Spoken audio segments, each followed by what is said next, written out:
हाँ जी बच्चे, सो आप स्टार्ट कर रहे हैं अपना अज का टॉपिक है हुण that is Jahangir to Aurangzeb. ठीक है, देखो जो आप जहांगीर तो लैके औरंगजेब तक बारे पढ़ना है ना, तो ये पहली गल ये आ कि सानू इन्हां दा बैकग्राउंड पता होना चाहिए कि असल च मुगल डायनैसटी शुरू कित्थों हुई है।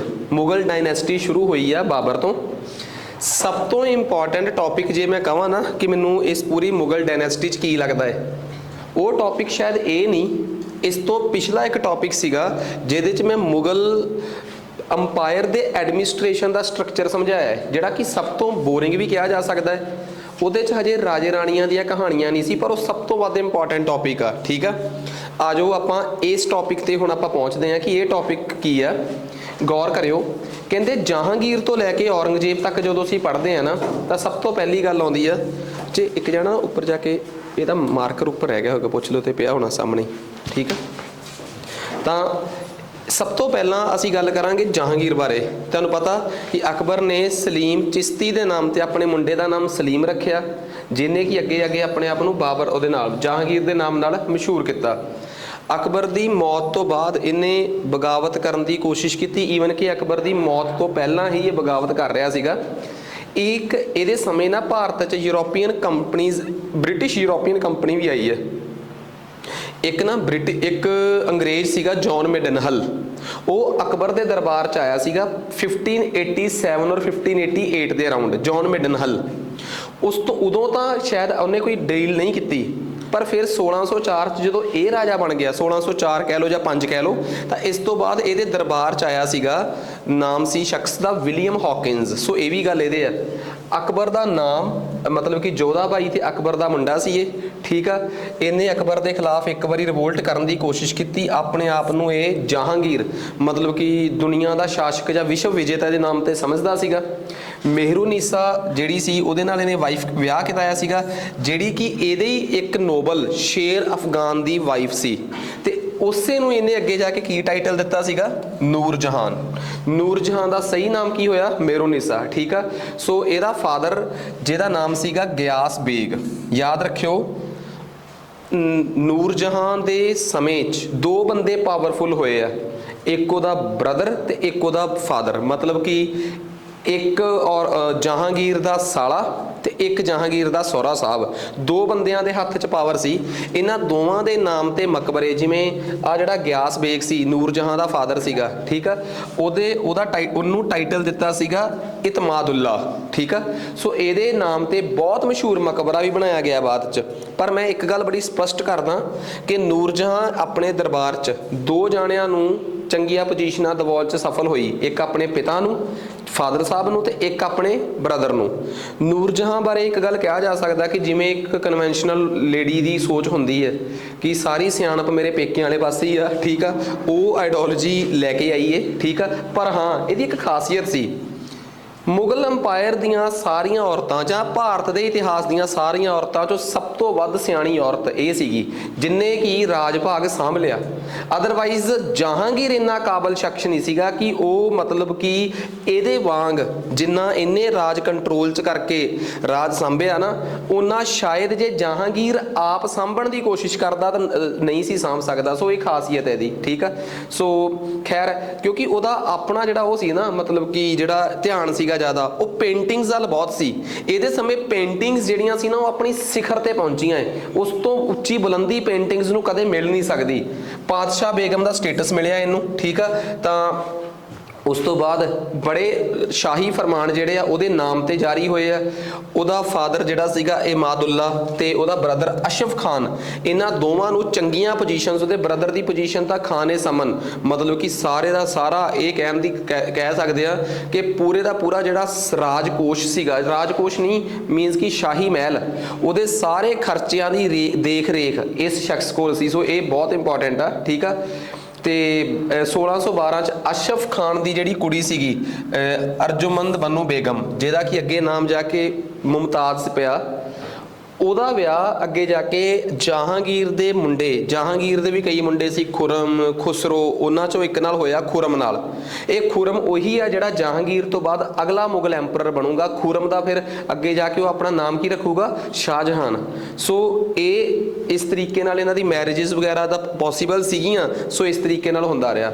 ਹੁਣ ਗੱਲ ਕਰਦੇ ਹਾਂ ਇਹਦੇ ਖਿਲਾਫ ਹੋਈਆਂ ਬਗਾਵਤਾਂ 1605 ਤੋਂ ਲੈ ਕੇ ਜਾਂ 1604 ਕਹਿ ਲਓ 1628 1628 ਇਸ ਸਮੇਂ ਤੱਕ ਇਹ ਰਾਜਾ ਰਿਹਾ ਹੈ। ਤਾਂ ਇਹਨਾਂ ਸਮਿਆਂ 'ਚ ਇਹਨਾਂ 20 ਜਿਹੜੇ ਆ ਸਾਲ ਰਹੇ ਆ, ਇਹਦੇ ਤਕਰੀਬਨ 20-24 ਸਾਲ ਰਹੇ ਹੋਣਗੇ। ਇਹਨਾਂ ਸਾਲਾਂ 'ਚ ਇਹਦੇ ਖਿਲਾਫ ਸਭ ਤੋਂ ਵੱਧ ਬਗਾਵਤ ਜਿਹੜੀ ਹੈ ਨਾ ਜੀ, ਉਹ ਇਹਨੂੰ ਸਭ ਤੋਂ ਪਹਿਲਾਂ ਬਗਾਵਤ ਇਹਨੂੰ ਮਿਲੀ ਇਹਦੇ ਮੁੰਡੇ ਖੁਸਰੋ ਵੱਲੋਂ। ਉਹ ਉਹਨਾਂ ਸਮਿਆਂ 'ਚ 5ਵੇਂ ਗੁਰੂ ਸ਼੍ਰੀ ਗੁਰੂ ਅਰਜਨ ਦੇਵ ਜੀ ਕੋਲ ਗਿਆ। ਉਹੀ ਕਹਾਣੀ ਬਣੀ ਸੀ ਬਾਅਦ 'ਚ ਕਿ 5ਵੇਂ ਗੁਰੂ ਨੂੰ ਖੁਸਰੋ ਦੀ ਮਦਦ ਕਰਨ ਦੇ ਆਰੋਪ 'ਚ ਜਹਾਂਗੀਰ ਨੇ ਸ਼ਹੀਦ ਕੀਤਾ ਸੀਗਾ ਜਾਂ ਸ਼ਹੀਦ ਕਰਵਾਇਆ ਸੀ। ਫਿਰ ਉਹਦਾ ਮੁੰਡਾ ਖੁਰਮ ਵੀ ਉਹਦੇ ਖਿਲਾਫ ਬਗਾਵਤ ਕਰਦਾ ਹੈ। ਖੁਰਮ ਮਤਲਬ ਕੀ? ਸ਼ਾਹਜਹਾਨ। ਠੀਕ ਹੈ। ਤਾਂ ਬਿਕੋਜ਼ ਸ਼ਾਹਜਹਾਨ ਜਿਹੜਾ ਸੀਗਾ ਉਹ ਇਸ ਕਰਕੇ ਬਗਾਵਤ ਕਰਦਾ ਹੈ ਕਿਉਂਕਿ ਸ਼ਾਹਜਹਾਨ ਦੀ ਜਿਹੜੀ ਵਾਈਫ ਸੀਗੀ ਉਹਨੇ ਇੱਕ ਉਹਦੇ ਨਾਲ ਸ਼ਾਹਜਹਾਨ ਨਾਲ ਤੇ ਕਿਹਦਾ ਵਿਆਹ ਹੋਇਆ ਸੀਗਾ? ਨੂਰ ਜਹਾਂ ਦੇ ਭਰਾ ਦੀ ਕੁੜੀ ਦਾ, ਮਤਲਬ ਕਿ ਅਸ਼ਫ ਖਾਨ ਦੀ ਕੁੜੀ ਦਾ, ਪਤਾ ਆਪਾਂ ਨੂੰ। ਪਰ ਅਸਲ 'ਚ ਕੀ ਸੀਗਾ, ਜਿਹੜੀ ਨੂਰ ਜਹਾਂ ਸੀਗੀ ਉਹਦੇ ਤੋਂ ਪਹਿਲਾਂ ਮਤਲਬ ਕਿ ਜਹਾਂਗੀਰ ਤੋਂ ਪਹਿਲਾਂ ਵੀ ਸ਼ੇਰ ਅਫਗਾਨੀ ਨਾਲ ਵਿਆਹ ਹੋ ਚੁੱਕਿਆ ਸੀਗਾ। ਉਹਦੇ ਤੋਂ ਜਿਹੜੀ ਉਹਦੀ ਕੁੜੀ ਸੀਗੀ, ਠੀਕ ਆ, ਉਹਦੇ ਤੋਂ ਵੀ ਉਹਦੀ ਇੱਕ ਕੁੜੀ ਸੀ, ਉਹਦਾ ਵਿਆਹ ਉਹਨੇ ਮਤਲਬ ਕਿ ਜਿਵੇਂ ਸਪੋਜ਼ ਕਰੋ ਆਪਣੇ ਤਾਂ ਜਿਵੇਂ ਆਮ ਕਲਚਰ 'ਚ ਜਿਹੜਾ ਹਿੰਦੂ ਕਲਚਰ ਉਹਦੇ 'ਚ ਤਾਂ ਟ੍ਰੈਂਡ ਇਹ ਆ ਕਿ ਜੇ ਕਿਸੇ ਲੜਕੀ ਦੇ ਹਸਬੈਂਡ ਦੀ ਮੌਤ ਹੋ ਜਾਂਦੀ ਆ ਤਾਂ ਉਹਦਾ ਕੋਈ ਬੇਬੀ ਆ ਤਾਂ ਉਹ ਜਿੱਥੇ ਨਵਾਂ ਵਿਆਹ ਕਰਾਉਂਦੀ ਆ, ਠੀਕ ਆ, ਉੱਥੇ ਜਿਹੜੇ ਉਹਦੇ ਬੱਚੇ ਹੋਣਗੇ ਉਹ ਆਪਸ 'ਚ ਭੈਣ ਭਰਾ ਹੋਣਗੇ। ਠੀਕ ਹੈ ਨਾ, ਕਿਉਂਕਿ ਇਹ ਹਰ ਇੱਕ ਕਲਚਰ ਦਾ ਹਰ ਇੱਕ ਦਾ ਆਪਣਾ ਕਲਚਰ ਹੋਊਗਾ। ਸੋ ਉਸ ਕਲਚਰ ਦੀ ਮੈਂ ਗੱਲ ਦੱਸ ਰਿਹਾ ਕਿ ਉੱਥੇ ਉਹਨੇ ਆਪਣੇ ਪੁਰਾਣੇ ਵਿਆਹ ਤੋਂ ਜਿਹੜੀ ਲੜਕੀ ਸੀ ਉਹਦਾ ਵਿਆਹ ਜਹਾਂਗੀਰ ਦੇ ਦੂਜੇ ਮੁੰਡੇ ਨਾਲ ਕਰਤਾ। ਫਿਰ ਉਸ ਤੋਂ ਬਾਅਦ ਉਹ ਚਾਹੁੰਦੀ ਸੀ ਕਿ ਜਿਹੜੇ ਮੁੰਡੇ ਨਾਲ ਉਹਨੇ ਵਿਆਹ ਕੀਤਾ ਉਹ ਮੁੰਡਾ ਜ਼ਿਆਦਾ ਪਾਵਰਫੁਲ ਹੋਵੇ। ਤਾਂ ਓਬਵੀਅਸ ਜੀ ਗੱਲ ਆ ਕਿ ਇਹਦੀਆਂ ਐਂਬੀਸ਼ਨਸ ਖਤਰੇ 'ਚ ਆਈਆਂ ਹੋਣਗੀਆਂ ਖੁਰਮ ਦੀਆਂ, ਸ਼ਾਹਜਹਾਨ ਦੀਆਂ। ਪਹਿਲਾਂ ਉਹ ਸ਼ਾਹਜਹਾਨ ਨੂੰ ਬੜਾ ਸਪੋਰਟ ਕਰਦੀ ਸੀ ਕਿ ਇਹਦਾ ਵਿਆਹ ਮੇਰੇ ਭਰਾ ਦੀ ਕੁੜੀ ਨਾਲ ਹੋਇਆ ਹੈ। ਪਰ ਭਰਾ ਦੀ ਕੁੜੀ ਤੇ ਆਪਣੀ ਕੁੜੀ 'ਚ ਤਾਂ ਫਿਰ ਵੀ ਫਰਕ ਹੁੰਦਾ ਨਾ। ਤਾਂ ਫਿਰ ਉੱਥੋਂ ਜਿਹੜੀ ਚੀਜ਼ ਪ੍ਰੋਕਸੀਮਿਟੀ ਦੇ ਐਂਗਲ ਤੋਂ ਦੇਖੋ ਨੇੜੇ ਆ, ਉਹ ਉਧਰ ਨੂੰ ਬੰਦੇ ਦਾ ਝੁਕਾਅ ਨੈਚੁਰਲ ਆ ਹੋ ਜਾਂਦਾ ਹੈ। ਖੈਰ ਆਹ ਸਾਰੀ ਕਹਾਣੀ ਤਾਂ ਕਲੀਅਰ ਹੋਏਗੀ ਆਪਾਂ ਨੂੰ। ਤਾਂ ਕਹਿੰਦੇ ਕਿ ਸ਼ੁਰੂ ਵਾਲੇ 10 ਸਾਲ ਖੁਰਮ ਦਾ ਵਿਆਹ ਮੁਮਤਾਜ਼ ਮਹਿਲ ਨਾਲ ਹੋਇਆ ਸੀ। ਸੋ ਉਦੋਂ ਤੱਕ ਤਾਂ ਕੋਈ ਪ੍ਰੋਬਲਮ ਹੈ ਨਹੀਂ ਸੀ। ਪ੍ਰੋਬਲਮ ਉਦੋਂ ਸ਼ੁਰੂ ਹੋਇਆ ਜਦੋਂ ਉਹਨੇ ਆਪਣੀ ਕੁੜੀ ਲਾਡਲੀ ਬੇਗਮ, ਜਿਹੜੀ ਕਿ ਉਹਦੇ ਪੁਰਾਣੇ ਪਤੀ ਸ਼ੇਰ ਅਫਗਾਨ ਤੋਂ ਉਹਦਾ ਨੋਬਲ ਸੀਗਾ, ਉਹਦੇ ਨਾਲ ਸੀ, ਜਹਾਂਗੀਰ ਦੇ ਛੋਟੇ ਮੁੰਡੇ ਸ਼ਾਹਰਿਆਰ ਨਾਲ ਕਰਿਆ। ਉਸ ਤੋਂ ਬਾਅਦ ਉਹ ਸਾਰੀਆਂ ਸਮੱਸਿਆਵਾਂ ਸ਼ੁਰੂ ਹੋਈਆਂ ਜਿਹੜੀਆਂ ਮੈਂ ਤੁਹਾਨੂੰ ਹੁਣ ਸਾਰੀਆਂ ਡਿਸਕਸ ਕਰਤੀਆਂ। ਤੇ ਰੈਬਲਸ ਦੇ ਵਿਰੋਧ ਦੇ ਕਾਰਨ ਵੀ ਸਾਰੇ ਤਾਂ ਹੀ ਬਣੇ ਆ। ਠੀਕ ਆ। ਸੋ ਸ਼ਾਹਜਹਾਨ ਦੇ ਕਈ ਆਰੋਪ ਇਹ ਲੱਗਦੇ ਆ ਕਿ ਸ਼ਾਹਜਹਾਨ, ਜਿਹੜੇ ਇਤਿਹਾਸਕਾਰਾਂ ਦਾ ਐਂਗਲ ਦੱਸ ਰਿਹਾ, ਕਈ ਇਤਿਹਾਸਕਾਰ ਇਸ ਚੀਜ਼ ਨੂੰ ਇਸ ਐਂਗਲ ਨਾਲ ਦੇਖਦੇ ਆ ਕਿ ਬਈ ਸ਼ਾਹਜਹਾਨ ਦੇ ਰਿਵੋਲਟ ਇਸ ਕਰਕੇ ਕੀਤੇ ਆ ਕਿਉਂਕਿ ਨੂਰ ਜਹਾਂ ਨੂੰ ਤੰਗ ਕਰਦੀ ਸੀ। ਕਈ ਕਹਿੰਦੇ ਉਹਦੀਆਂ ਪਰਸਨਲ ਐਂਬੀਸ਼ਨਸ ਹੀ ਸੀਗੀ ਕਿ ਮੈਨੂੰ ਕਿਤੇ ਬਾਕੀ ਤਿੰਨਾਂ ਤੋਂ, ਇਹ ਨੈਚੁਰਲ ਜੀ ਗੱਲ ਆ ਕਿ ਇਕੱਲੀ ਨੂਰ ਜਹਾਂ ਹੀ ਤੰਗ ਕਰਦੀ ਸੀ, ਇਹ ਤਾਂ ਕੋਈ ਬਹੁਤ ਮੋਟਾ ਕਾਰਨ ਨਹੀਂ ਹੈਗਾ। ਅਸਲੀ ਤਾਂ ਇਹ ਸੀ ਕਿ 4 ਭਰਾ ਏ ਤਾਂ ਤਾਕਤ ਤਾਂ ਕਿਸੇ ਇੱਕ ਨੂੰ ਮਿਲਣੀ ਆ। ਇੱਕ ਅੱਧਾ ਦੇ ਵਿੱਚੋਂ ਸੌਫਟ ਹਾਰਟ ਹੁੰਦਾ ਹੈ, ਉਹਦਾ ਕਹਿੰਦਾ ਜੀ ਮੈਨੂੰ ਕੋਈ ਮਤਲਬ ਨਹੀਂ, ਉਹ ਤਾਂ ਸਾਈਡ ਤੇ ਹੋ ਜਾਂਦਾ ਹੈ। ਜਿਹੜੇ ਬਾਕੀ 2-3 ਹੁੰਦੇ ਆ ਉਹਨਾਂ 'ਚੋਂ ਸਭ 'ਚ ਐਂਬੀਸ਼ਨਸ ਹੁੰਦੀਆਂ, ਹੁਣ ਉਹਨਾਂ 'ਚੋਂ ਕੋਈ ਇੱਕ ਹੀ ਅੱਗੇ ਕਾਮਯਾਬ ਹੋਊਗਾ ਨਾ। ਸੋ ਇਹ ਵੀ ਤਾਂ ਇੱਕ ਨੈਚੁਰਲ ਫੈਨੋਮੀਨਾ ਹੈ ਹੀ ਆ ਜਿਹਦੇ ਕਰਕੇ ਕਿ ਉਹ ਇਸ ਤਰੀਕੇ ਦਾ ਕਰਦਾ ਹੋਊਗਾ। ਠੀਕ ਆ। ਸੋ ਉਸ ਤੋਂ ਬਾਅਦ ਕਹਿੰਦੇ ਆ ਜੀ ਇਹਨੂੰ ਨਾ ਕਈ ਵਾਰ, ਜਿਹੜਾ ਸ਼ਾਹਜਹਾਨ ਸੀਗਾ, ਇਹਨੂੰ ਕਈ ਵਾਰ ਕਿਹਾ ਕਿ ਤੂੰ ਇੱਦਾਂ ਕਰ ਕਿ ਆਪਣਾ ਜਿਹੜਾ ਕੰਧਾਰ ਵਾਲਾ ਇਲਾਕਾ ਹੈ ਨਾ, ਕਾਬਲ ਕੰਧਾਰ ਅਫਗਾਨਿਸਤਾਨ, ਉਹ ਪਰਸ਼ੀਆ ਦੇ ਹਮਲਿਆਂ ਕਰਕੇ ਨਾ ਸੇਫ ਨਹੀਂ ਹੈਗਾ, ਤੂੰ ਜਾ ਕੇ ਉਹਨਾਂ ਨੂੰ ਬਚਾ। ਠੀਕ ਆ। ਪਰ ਸ਼ਾਹਜਹਾਨ ਕਦੀ ਕਹਿੰਦਾ ਸੀ ਕਿ ਮੈਂ ਇਕੱਲਾ ਨਹੀਂ ਜਾਣਾ, ਕਦੀ ਕਹਿੰਦਾ ਸੀ ਕਿ ਮੈਨੂੰ ਉੱਧਰਲੇ ਸਾਰੇ ਕਿਲਿਆਂ ਦੇ ਰਾਈਟਸ ਦਿਓ ਫਿਰ ਮੈਂ ਜਾਊਂਗਾ, ਬਹਾਨੇ ਬਹੁਤ ਮਾਰਦਾ ਸੀ। ਸੋ ਇਹ ਸਾਰੀਆਂ ਸਰਕਮਸਟੈਂਸਿਸ ਮੈਂ ਤੁਹਾਨੂੰ ਦੱਸਦੀਆਂ ਕਿ ਇਹ ਕਿਉਂ, ਕਾਰਨ ਕੀ ਸੀਗਾ ਕਿ ਇਹ ਉਸ ਪਾਸੇ ਨੂੰ ਜਾਣਾ ਨਹੀਂ ਸੀ ਚਾਹੁੰਦਾ। ਹੁਣ ਥੋੜਾ ਜਿਹਾ ਮੈਂ ਤੁਹਾਨੂੰ ਦੱਸਦਾ ਕਿ ਮੁਗਲ ਅੰਪਾਇਰ ਦੇ, ਜਹਾਂਗੀਰ ਦੇ ਥੱਲੇ ਮੁਗਲ ਅੰਪਾਇਰ ਜਿਹੜਾ ਹੈ ਐਕਸਪੈਂਡ ਕਿਵੇਂ ਕੀਤਾ ਹੈ। ਠੀਕ ਆ। ਦੇਖੋ ਇਹ ਤਾਂ ਗੱਲ ਸਪਸ਼ਟ ਤੇ ਸਾਫ਼ ਆ ਕਿ ਜਿਹੜੇ ਟਾਈਮ ਜਹਾਂਗੀਰ ਦਾ ਸਮਾਂ ਸੀਗਾ ਉਸ ਟਾਈਮ ਜਿਹੜਾ ਥੱਲੇ ਵਾਲਾ ਪਾਰਟ ਆ ਇਹ ਸੀ ਬਾਹਮਣੀ ਅੰਪਾਇਰ ਤੇ ਇਹ ਕਿਹੜਾ ਸੀਗਾ? ਵਿਜੇਨਗਰ ਅੰਪਾਇਰ। ਬਾਹਮਣੀ ਅੰਪਾਇਰ 'ਚ ਵੀ 5 ਵੰਸ਼ ਸੀਗੇ, ਅਹਿਮਦਨਗਰ, ਗੋਲਕੁੰਡਾ, ਬਰਾਰ, ਬਿਦਰ ਤੇ ਇੱਕ ਬੀਜਾਪੁਰ।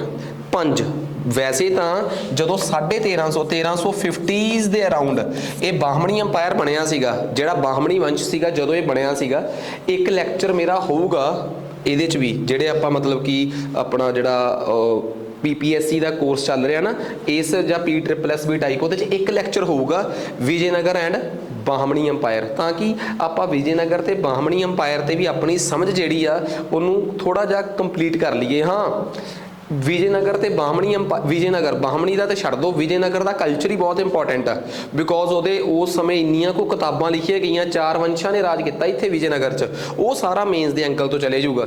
ਪਰ ਇੱਥੇ ਆ ਜਾਓ, ਜਿਹੜਾ ਮੇਨ ਕਿੱਸੇ ਸੁਣਾਉਣੇ ਆ ਮੈਂ, ਬਾਹਮਣੀ ਅੰਪਾਇਰ ਜਿਹੜਾ ਸੀ ਜਦੋਂ 1350 ਦੇ ਰਾਉਂਡ ਬਣਿਆ ਤਾਂ 1450s ਤੱਕ 1450 ਤੱਕ ਤਾਂ ਇਹ ਇੱਕੋ ਹੀ ਅੰਪਾਇਰ ਰਿਹਾ, ਪਰ ਬਾਅਦ 'ਚ ਵਿਜੇਨਗਰ ਵਾਲਿਆਂ ਨੇ ਉੱਪਰ ਇਹਨਾਂ 'ਚ ਐਸੀ ਫੁੱਟ ਪਵਾਈ ਕਿ ਇਹ ਇੱਕ ਬਾਹਮਣੀ ਅੰਪਾਇਰ 5 ਵੰਸ਼ਾਂ 'ਚ ਸਪਲਿਟ ਕਰ ਗਿਆ। ਕਿਹੜੇ ਅਹਿਮਦਨਗਰ, ਬੀਜਾਪੁਰ, ਅਹਿਮਦਨਗਰ, ਉਸ ਤੋਂ ਥੱਲੇ ਬੀਜਾਪੁਰ, ਬਰਾਰ, ਬਿਦਰ ਤੇ ਇੱਕ ਗੋਲਕੁੰਡਾ ਪਰਲੇ ਪਾਸੇ। ਸੋ 5 'ਚ ਸਪਲਿਟ ਕਰ ਗਿਆ। ਹੁਣ ਇਹ 5 ਦੇ 5 ਹੀ ਆਪਸ 'ਚ ਉਲਝ ਰਹੇ ਸੀਗੇ। ਆ ਵਿਜੇਨਗਰ ਅੰਪਾਇਰ ਇਸ ਸਮੇਂ ਕਮਜ਼ੋਰ ਹੋ ਰਿਹਾ ਸੀਗਾ।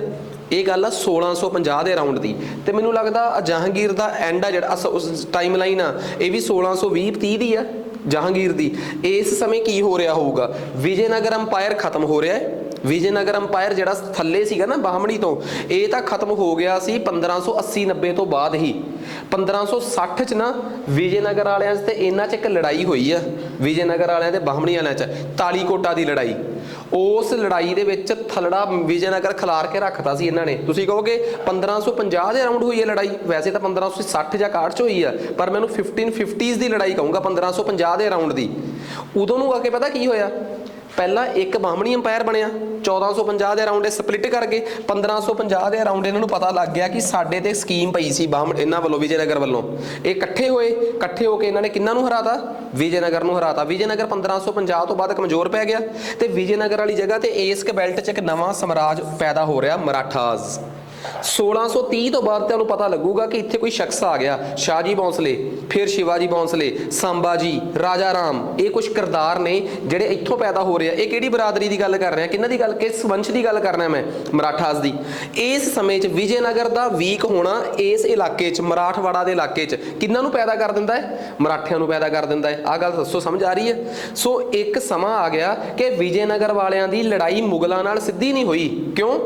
ਜਿੰਨਾ ਚਿਰ ਮੁਗਲ ਉੱਪਰ ਸੀਗੇ ਉਹਨਾਂ ਚਿਰ ਵਿੱਚ ਕੌਣ ਸੀਗੇ, ਬਾਹਮਣੀ ਵਾਲੇ, ਤੇ ਬਾਹਮਣੀ ਵਾਲਿਆਂ ਨੇ ਇਹਨਾਂ ਨੂੰ ਖਤਮ ਕਰਤਾ ਸੀਗਾ। ਇਸ ਕਰਕੇ ਵਿਜੇਨਗਰ ਅੰਪਾਇਰ ਦੀ ਤੇ ਮੁਗਲਾਂ ਦੀਆਂ ਲੜਾਈਆਂ ਦਾ ਸਿੱਧਾ ਜ਼ਿਕਰ ਕਿਤੇ ਨਹੀਂ ਮਿਲੂਗਾ। ਹਾਂ, ਮੁਗਲਾਂ ਦਾ ਲੜਾਈਆਂ ਦਾ ਜ਼ਿਕਰ ਤੁਹਾਨੂੰ ਮਿਲੂਗਾ ਕਿਹਨਾਂ ਨਾਲ, ਬਾਹਮਣੀ ਵਾਲਿਆਂ ਨਾਲ, ਅਹਿਮਦਨਗਰ ਨਾਲ, ਗੋਲਕੁੰਡਾ ਨਾਲ, ਬੀਜਾਪੁਰ ਨਾਲ, ਬਿਦਰ ਨਾਲ, ਬਰਾੜ ਨਾਲ, ਇਹ ਤਾਂ ਮਿਲੂਗਾ ਤੁਹਾਨੂੰ ਜ਼ਿਕਰ। ਪਰ ਕਦੀ ਤੁਹਾਨੂੰ ਬਾਹਮਣੀ ਵਾਲੇ ਉਦਾਂ ਦਾ ਮੁਗਲਾਂ ਦਾ ਜ਼ਿਕਰ ਵਿਜੇਨਗਰ ਅੰਪਾਇਰ ਨਾਲ ਲੜਾਈਆਂ ਲੜੂਈਆਂ ਦਾ ਸ਼ਾਇਦ ਨਾ ਮਿਲੇ। ਕੋਈ ਕਿਸੇ 'ਚ ਕੋਈ ਪ੍ਰੋਬਲਮ ਕਲੀਅਰ ਹੈ? ਕਨਸੈਪਟ ਆ ਜਾਓ ਜੀ ਹੁਣ ਆਪਾਂ। ਸੋ ਇਹਨਾਂ ਨੇ ਪਹਿਲਾਂ ਤਾਂ ਜਸਟ ਇਹ ਦੱਸਿਆ ਕਿ ਕਿਸ ਤਰੀਕੇ ਨਾਲ ਇਹਨਾਂ ਨੇ ਕੰਧਾਰ ਵਗੈਰਾ ਸੀਗਾ ਜਿਹੜਾ ਉਹਨੂੰ ਫਤਿਹ ਕੀਤਾ। ਕੰਧਾਰ ਜਿਹੜਾ ਸੀਗਾ ਉਹਨੂੰ 1622 ਈਸਵੀ 'ਚ ਪਰਸ਼ੀਆ ਦਾ ਰਾਜਾ ਸੀ ਸ਼ਾਹ ਅਬਾਸ, ਉਹ ਆਪਣੇ ਕਬਜ਼ੇ 'ਚ ਕਰ ਗਿਆ। ਜਦ ਕਿ ਇਹ ਕਹਿੰਦਾ ਰਿਹਾ ਕਿ ਕਿਹਨੂੰ, ਸ਼ਾਹਜਹਾਨ ਨੂੰ, ਕਿ ਜਾ ਕੇ ਕੰਧਾਰ ਫਤਿਹ ਕਰ ਲਾ, ਪਰ ਇਹ ਕੰਧਾਰ ਵਾਲੇ ਪਾਸੇ ਗਿਆ ਨਹੀਂ। ਇਹਨੂੰ ਇੱਕ ਡਰ ਸੀਗਾ ਕਿ ਜੇ ਮੈਂ ਕਾਬਲ ਕੰਧਾਰ ਵਾਲੇ ਪਾਸੇ ਚਲੇ ਗਿਆ, ਮੇਰੇ ਮਗਰੋਂ ਇਹਨੇ ਸਰਿਆਰ ਜਿਹੜਾ ਸੀਗਾ, ਛੋਟਾ ਮੁੰਡਾ ਜਿਹੜਾ ਦਾ, ਠੀਕ ਆ, ਉਹਨੂੰ ਰਾਜਾ ਬਣਾ ਦੇਣਾ, ਕਿਉਂਕਿ ਉਹਦੇ ਨਾਲ ਜਿਹੜੀ ਕੁੜੀ ਵਿਆਹੀ ਹੋਈ ਆ ਉਹ ਨੂਰਜਹਾਂ ਦੀ ਕੁੜੀ ਆ। ਤਾਂ ਨੂਰਜਹਾਂ ਤਾਂ ਚਾਹੁੰਦੀ ਸੀ ਕਿ ਗੱਦੀ ਤੇ ਅਗਲਾ ਇਹ ਬੈਠੇ, ਠੀਕ ਆ। ਉਹਨੇ ਹੀ ਭੜਕਾਇਆ ਸੀ ਸਭ ਤੋਂ ਪਹਿਲਾਂ ਜਹਾਂਗੀਰ ਨੂੰ, ਜਦੋਂ ਖੁਸਰੋ ਨੇ ਉਹਦੇ ਖਿਲਾਫ ਬਗਾਵਤ ਕੀਤੀ ਸੀਗੀ ਕਿ ਬਈ ਇਹ ਤਾਂ ਜੇ ਅੱਜ ਤੇਰੇ ਖਿਲਾਫ ਬਗਾਵਤ ਕਰਦਾ, ਹਜੇ ਤੈਨੂੰ ਆਪ ਗੱਦੀ ਤੇ ਬੈਠੇ ਨੂੰ ਟਾਈਮ ਨਹੀਂ ਹੋਇਆ, ਇਹਨੂੰ ਵੀ ਚੱਕ, ਜਿੰਨੇ ਇਹਨੂੰ ਹਵਾ ਦਿੱਤੀ ਉਹ ਸਾਰੇ ਚੱਕ ਲਿਆ। ਤਾਂ ਸਿੱਖਾਂ ਦੇ ਨਾਲ ਰਿਲੇਸ਼ਨ ਖਰਾਬ ਕਰਨ 'ਚ ਨੂਰਜਹਾਂ ਦਾ ਜ਼ਿਕਰ ਡੈਫੀਨੇਟਲੀ ਆਊਗਾ। ਇਤਿਹਾਸ ਇਸ ਚੀਜ਼ ਦੇ ਸਬੂਤ ਵੀ ਦਿੰਦਾ ਹੈ ਸਾਨੂੰ। ਗੱਲ ਕਰਦੇ ਹਾਂ ਡੈਕਨ ਵਾਲੇ ਪਾਸੇ ਦੀ, ਕਿ ਦੱਖਣ ਵਾਲੇ ਪਾਸੇ ਜਿਹੜਾ ਸੀ ਉਹ ਕਿਵੇਂ। ਦੱਖਣ ਵਾਲੇ ਪਾਸੇ ਇੱਕ ਨਾ ਬਾਹਮਣੀ ਅੰਪਾਇਰ 'ਚੋਂ ਇੱਕ ਸ਼ਖਸ ਸੀਗਾ ਮਲਿਕ ਅੰਬਰ। ਉਹ ਅੰਬਰ ਬਹੁਤ ਤਾਕਤਵਰ ਹੋ ਗਿਆ, ਠੀਕ ਆ। ਉਹਨੇ ਸਾਰੇ ਦੇ ਸਾਰੇ ਜਿਹੜਾ ਬਾਹਮਣੀ ਕਿੰਗਡਮ ਸੀ ਨਾ, ਉੱਥੋਂ ਦੇ ਸਾਰਿਆਂ ਦੇ ਨਾਲ ਮਤਲਬ ਕਿ ਮਿਲ ਕੇ, ਈਵਨ ਕਿ ਜਿਹੜੇ ਟਾਈਮ ਮਲਿਕ ਅੰਬਰ ਜਿਹੜਾ ਸੀਗਾ ਡੈਕਨ ਵਾਲੇ ਪਾਸੇ ਤਾਕਤਵਰ ਹੋ ਰਿਹਾ ਸੀਗਾ, ਇੱਕ ਉੱਥੋਂ ਦਾ ਹੀ ਸੀਗਾ ਕੌਣ, ਇਹ ਮੁਗਲਾਂ ਦਾ ਹੀ ਭੇਜਿਆ ਕੋਈ ਉਧਰ ਸ਼ਖਸ ਸੀਗਾ ਜਿਹੜਾ ਉੱਥੇ ਬਾਅਦ 'ਚ ਇੰਡੀਪੈਂਡੈਂਟ ਹੋ ਗਿਆ, ਤੇ ਸਾਊਥ ਇੰਡੀਆ ਦਾ ਕੰਟਰੋਲ ਜਾਂ ਡੈਕਨ ਦਾ ਕੰਟਰੋਲ, ਦੱਖਣੀ ਭਾਰਤ ਦਾ ਕੰਟਰੋਲ ਆਪਣੇ ਹੱਥ 'ਚ ਲੈਣ ਦੀ ਕੋਸ਼ਿਸ਼ ਕਰ ਰਿਹਾ ਸੀਗਾ। ਇਹਨੇ ਕੀ ਕੀਤਾ, ਮਲਿਕ ਅੰਬਰ ਨੇ ਜਿਹੜੇ ਉਹਨਾਂ ਸਮਿਆਂ 'ਚ ਨਵੇਂ-ਨਵੇਂ ਮਰਾਠੇ ਪੈਦਾ ਹੋ ਰਹੇ ਸੀ ਉਹਨਾਂ ਨਾਲ ਹੱਥ ਮਿਲਾ ਲਿਆ। ਆਦਿਲ ਸ਼ਾਹ, ਇਹ ਕਿੱਥੋਂ ਦਾ ਵੰਸ਼ ਆ, ਬੀਜਾਪੁਰ ਦਾ। ठीक है, बीजापुर वालिਆਂ ने हथ मिला लिया, ठीक है। सो इन्होंने ना तो बराड़ के इलाके ना अहमदनगर के इलाके महाराष्ट्र का एक इलाका होर भी है बालाघाट, ठीक है, बालाघाट का इलाका ये भी महाराष्ट्र का इलाका, किसी भी इलाके इन्होंने पैर नहीं लगन दिते। 1627 जो डैथ हुई ना, तो उस तो बाद कहते आ तो समझ आ गई कि इन्होंने साउथ इंडिया च ना, जे कोई मैनू एक गल कहे कि जहांगीर की डैकन पॉलिसी बारे 2 वर्ड बोलो ਜਾਂ ਇੱਕੋ ਹੀ ਵਰਡ ਬੋਲੋ ਤਾਂ ਮੈਂ ਕਹੂੰਗਾ ਫੇਲਡ, ਬਸ ਇੰਨਾ ਹੀ ਬਹੁਤ ਆ। ਹਾਂ, ਜੇ ਕੋਈ ਮੈਨੂੰ ਪੁੱਛੇ ਕਿ ਕਿਹੜੇ ਬੰਦੇ ਦੀ ਸਾਊਥ ਇੰਡੀਆ ਦੀ ਪਾਲਿਸੀ ਜਿਹੜੀ ਆ ਕਾਮਯਾਬ ਹੋਈ ਆ, ਤਾਂ ਮੈਂ ਕਹੂੰ ਸ਼ਾਹਜਹਾਨ ਦੀ, ਕਿਉਂਕਿ ਅਕਬਰ ਇਹਦੇ ਵੇਲੇ ਜਹਾਂਗੀਰ ਦੇ ਵੇਲੇ ਤਾਂ ਇਹਦੇ ਆਪਣੇ ਮੁੰਡੇ ਹੀ ਇੰਨਾ ਜ਼ਿਆਦਾ ਬਗਾਵਤ ਕਰੀ ਬੈਠੇ ਸੀ ਕਿ ਇਹ ਉਹਨਾਂ ਨਾਲ ਹੀ ਉਲਝਦਾ ਰਿਹਾ, ਠੀਕ ਆ। ਤਾਂ ਕਹਿੰਦੇ ਜਹਾਂਗੀਰ ਦੀ ਮੌਤ ਤੋਂ ਬਾਅਦ ਸ਼ਾਹਜਹਾਨ ਆਗਰੇ ਪਹੁੰਚਿਆ ਤੇ ਉਹਨੇ ਉੱਥੇ ਗੱਦੀ ਤੇ ਬੈਠ ਕੇ, ਠੀਕ ਆ, ਤੇ ਸਾਰਿਆਂ ਨੂੰ ਹੌਲੀ ਹੌਲੀ ਰਿਪਲੇਸ ਕਰਤਾ ਤੇ ਨੂਰ ਜਹਾਂ ਦੀ ਪਰਮਾਨੈਂਟ ਪੈਨਸ਼ਨ ਲਾਤੀ, ਇਸ ਤਰੀਕੇ ਨਾਲ ਉੱਥੇ ਪਹੁੰਚ ਗਿਆ, ਠੀਕ ਆ। ਬਸ ਕਹਾਣੀ ਖਤਮ ਹੋ ਗਈ। ਸੋ ਇੰਨੀ ਕੁ ਗੱਲ ਆ, ਜਹਾਂਗੀਰ ਦੇ ਵੇਲੇ ਕੋਈ ਕਹਿ ਦੇ ਕਿ ਕੁਝ ਕਮਾਇਆ ਹੈ ਤਾਂ ਕਮਾਏ ਨਾਲੋਂ ਵੱਧ ਗਵਾਇਆ ਹੀ ਇਹਨਾਂ ਨੇ, ਠੀਕ ਆ। ਜਾਂ ਕਮਾਇਆ ਗਵਾਇਆ ਬੈਲੈਂਸਡ ਜਿਹਾ ਇੱਕ ਕੰਧਾਰ ਵਾਲਾ ਪਾਸਾ ਇਹਨਾਂ ਕੋਲ ਖੁੰਝ ਗਿਆ। ਸਾਊਥ ਇੰਡੀਆ 'ਚ ਇਹਨਾਂ ਦੀ ਸਥਿਤੀ ਉਵੇਂ ਹੀ ਬਣੀ ਰਹੀ। ਕਿਵੇਂ? ਕਦੀ ਤਾਂ ਅਹਿਮਦਨਗਰ ਵਾਲੇ ਇਹਨਾਂ ਨਾਲ ਹੱਥ ਮਿਲਾ ਲੈਂਦੇ ਸੀ, ਕਦੀ ਲੜ ਪੈਂਦੇ ਸੀ। ਨਾ ਤਾਂ ਇਹਨਾਂ ਕੋਲ ਕੋਈ ਸਾਊਥ ਇੰਡੀਆ 'ਚ ਕੋਈ ਬਾਹਮਣੀ ਕਿੰਗਡਮ ਦੇ ਜਿਹੜੇ ਵਿਦਿਨ ਅੰਦਰਲੇ ਕਿੰਗਡਮ ਸੀ ਕੋਈ ਖੋਇਆ ਗਿਆ ਜਾਂ ਕੁਛ ਐਵੇਂ ਦਾ, ਐਵੇਂ ਕੁਛ ਵੀ ਨਹੀਂ ਹੋ ਸਕਿਆ ਇਹਨਾਂ ਕੋਲੋਂ। ਬਸ ਇਹਦੀ ਖਾਸੀਅਤ ਆ ਕਿ ਕੈਪਟਨ ਹੌਕਿੰਸ, ਵਿਲੀਅਮ ਹੌਕਿੰਸ ਤੇ ਜੌਨ ਥੋਮਸ ਰॉय, ਇੱਕ 1607 ਤੇ ਇੱਕ 1617, ਇਹ 2 ਬੰਦੇ ਇਹਦੇ ਦਰਬਾਰ 'ਚ ਆਏ ਸੀ। ਤੇ ਤੁਹਾਨੂੰ ਪਤਾ ਹੀ ਆ ਕਿ ਵਿਲੀਅਮ ਹੌਕਿੰਸ ਜਿਹੜਾ ਸੀਗਾ, ਠੀਕ ਆ, ਉਹ ਤਾਂ ਜਸਟ ਸ਼ੁਰੂ 'ਚ ਆਇਆ ਸੀ ਤੇ ਉਹਦੀ ਉਹਨੇ ਹੀ ਕਨਵਿੰਸ ਕੀਤਾ ਜਿਹਦੇ ਕਰਕੇ ਇਹਨਾਂ ਨੇ ਸੂਰਤ 'ਚ ਫੈਕਟਰੀ ਲਾਈ ਸੀ। ਥੋਮਸ ਰॉय ਜਿਹੜਾ ਸੀਗਾ ਉਹਨੇ ਬਾਅਦ 'ਚ ਈਸਟ ਇੰਡੀਆ ਤੇ ਸਾਊਥ ਇੰਡੀਆ ਦੇ ਵਿੱਚ ਟ੍ਰੇਡਿੰਗ ਰਾਈਟਸ ਲੈਣ 'ਚ ਕਾਫੀ ਹੈਲਪ ਜਿਹੜੀ ਆ ਜੀ ਉਹਨੂੰ ਮਿਲੀ ਆ, ਠੀਕ ਆ। ਸੋ ਥੋਮਸ ਰॉय ਤੋਂ ਦੇ ਬਾਅਦ ਥੋਮਸ ਰॉय ਨੂੰ ਹੀ ਬਾਅਦ 'ਚ ਸੂਰਤ ਦੇ ਵਿੱਚ ਜਿਹੜੀ ਫੈਕਟਰੀ ਸੀ ਉਹਨੂੰ ਪੱਕੇ ਕਰਨ ਦੀ ਪਰਮਿਸ਼ਨ ਮਿਲੀ ਸੀ। ਪੱਕੇ ਕਰਨ ਦੀ ਪਰਮਿਸ਼ਨ ਸਮਝ ਗਏ ਨਾ ਕਿ ਬਈ ਹੁਣ ਤੁਸੀਂ ਉੱਥੇ ਕਿਲੇਬੰਦੀ ਵੀ ਕਰ ਸਕਦੇ ਹੋ। ਅਦਰਵਾਈਜ਼ ਫੈਕਟਰੀ ਤਾਂ ਇਹਨਾਂ ਨੇ 1613 'ਚ ਹੀ ਲਾ ਲਈ ਸੀ ਉੱਥੇ। ਜੇ ਮੈਂ ਤਰੀਕ ਦੱਸਾਂ, 8 ਜਨਵਰੀ 1613 ਨੂੰ ਸੂਰਤ ਦੇ ਵਿੱਚ ਬ੍ਰਿਟਿਸ਼ ਵਾਲਿਆਂ ਦੀ ਫੈਕਟਰੀ ਲੱਗ ਚੁੱਕੀ ਸੀ। ਇਹ ਆਪਾਂ ਪੜ੍ਹੀ ਹੋਈ ਆ ਮੋਡਰਨ ਹਿਸਟਰੀ 'ਚ, ਠੀਕ ਆ। ਤੇ ਦੂਜੀ ਗੱਲ ਇਹ ਆ, ਲਾਹੌਰ ਨਾਲ ਇਹਦਾ ਪਿਆਰ ਇੰਨਾ ਸੀ ਕਿ ਉਹਨੇ ਲਾਹੌਰ ਦੇ ਵਿੱਚ ਸ਼ਾਲੀਮਾਰ ਗਾਰਡਨ ਵੀ ਬਣਾਇਆ ਸੀਗਾ, ਠੀਕ ਆ। ਪੜ੍ਹਿਆ ਲਿਖਿਆ ਇੰਨਾ ਸੀ ਕਿ ਜਿਵੇਂ ਇਹਦੇ ਉੱਪਰਲੇ ਬਜ਼ੁਰਗਾਂ 'ਚੋਂ ਬਾਬਰ ਨੇ ਆਪਣੀ ਤੁਜਕੇ ਬਾਬਰੀ ਲਿਖੀ ਸੀ, ਬਾਬਰਨਾਮਾ, ਇਹਨੇ ਤੁਜਕੇ ਜਹਾਂਗੀਰੀ ਲਿਖੀ ਹੈ, ਠੀਕ ਆ। ਫਰਕ ਇਹ ਸੀ ਕਿ ਉਹ ਚਟਕਈ ਟਰਕੀ ਭਾਸ਼ਾ 'ਚ ਸੀ ਤੇ ਇਹ ਕਿਹੜੀ ਭਾਸ਼ਾ 'ਚ ਆ? ਫਾਰਸੀ ਭਾਸ਼ਾ 'ਚ ਆ, ਠੀਕ ਆ। ਸੋ ਉਸ ਤੋਂ ਬਾਅਦ ਇਹਦੇ ਸਮੇਂ ਹੋਰ ਕਿਹੜੀ ਆ, ਇਹਦੇ ਸਮੇਂ ਜਿਹੜੀ ਇੱਕ ਡਿਕਸ਼ਨਰੀ ਬਣੀ ਆ ਪਰਸ਼ੀਅਨ ਭਾਸ਼ਾ 'ਚ, ਫਰੰਗ ਹੈ ਜਹਾਂਗੀਰੀ, ਇਹ ਇਹਦੇ ਸਮੇਂ ਬਣੀ ਇੱਕ ਡਿਕਸ਼ਨਰੀ ਆ, ਠੀਕ ਆ। ਇਹਦੇ ਸਮੇਂ ਹੀ ਅਬਦੁਲ ਹਮੀਦ ਨੇ ਲਿਖਿਆ ਹੈ ਪਾਤਸ਼ਾਹਨਾਮਾ। ਮੋਸਟ ਇੰਪੋਰਟੈਂਟ, ਜਦੋਂ ਮੈਂ ਤੁਹਾਨੂੰ ਸਾਰੀ ਮੀਡੀਵਲ ਹਿਸਟਰੀ ਪੜ੍ਹਾਈ ਨਾ, ਤੇ ਮੈਂ ਤੁਹਾਨੂੰ ਨਾ ਇੱਕ ਜ਼ਿਕਰ ਦੱਸਿਆ ਸੀਗਾ, ਉਹਦਾ ਇੱਕ ਜ਼ਿਕਰ ਕੀਤਾ ਸੀ ਮੈਂ ਤੁਹਾਡੇ ਨਾਲ, ਉਹਦਾ ਆਪਣਾ ਇਹ ਮਹਿਮੂਦ ਗਜਨੀ ਦਾ। ਮਹਿਮੂਦ ਗਜਨੀ ਦੇ ਵੇਲੇ ਜਿਹੜਾ ਸ਼ਾਹਨਾਮਾ ਲਿਖਿਆ ਗਿਆ ਸੀਗਾ, ਠੀਕ ਆ। ਪਾਤਸ਼ਾਹਨਾਮਾ ਲਿਖਿਆ ਗਿਆ ਕਿਹਦੇ ਵੇਲੇ? ਜਹਾਂਗੀਰ ਵੇਲੇ। ਸ਼ਾਹਜਹਾਨਨਾਮਾ ਕਿਹਦੇ ਵੇਲੇ ਲਿਖਿਆ ਗਿਆ ਹੈ? ਸ਼ਾਹਜਹਾਨ ਵੇਲੇ। ਪਰ ਸ਼ਾਹਨਾਮਾ ਕਿਹਦੇ ਵੇਲੇ ਲਿਖਿਆ ਗਿਆ?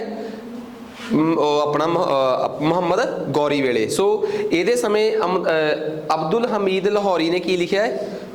ਪਾਤਸ਼ਾਹਨਾਮਾ। ਤੇ ਤੁਹਾਨੂੰ ਪਤਾ ਹੋਊਗਾ ਕਿ ਮੈਂ ਦੱਸਿਆ ਵੀ ਸੀਗਾ ਕਿ ਜਿਹੜਾ ਉਹ ਸੀਗਾ ਆਪਣਾ ਇਹ ਮਹਿਮੂਦ ਗਜਨੀ, ਜਿਹੜਾ 1000 ਤੋਂ ਲੈ ਕੇ 1025 ਈਸਵੀ ਤੱਕ 1000 ਤੋਂ ਲੈ ਕੇ 1025 ਈਸਵੀ ਤੱਕ ਇੰਡੀਆ ਤੇ 17 ਹਮਲੇ ਕਰਦਾ ਹੈ। ਤਾਂ ਉਹ ਆਪਣੇ ਨਾਲ 2 ਜਾਣਿਆਂ ਨੂੰ ਲੈ ਕੇ ਆਇਆ ਸੀਗਾ। ਇੱਕ ਫਰਦੂਸੀ ਨਾਮ ਦਾ ਰਾਈਟਰ ਸੀ ਉਹਦੇ ਨਾਲ, ਫਰਦੂਸੀ ਨੇ ਲਿਖਿਆ ਸੀ ਸ਼ਾਹਨਾਮਾ।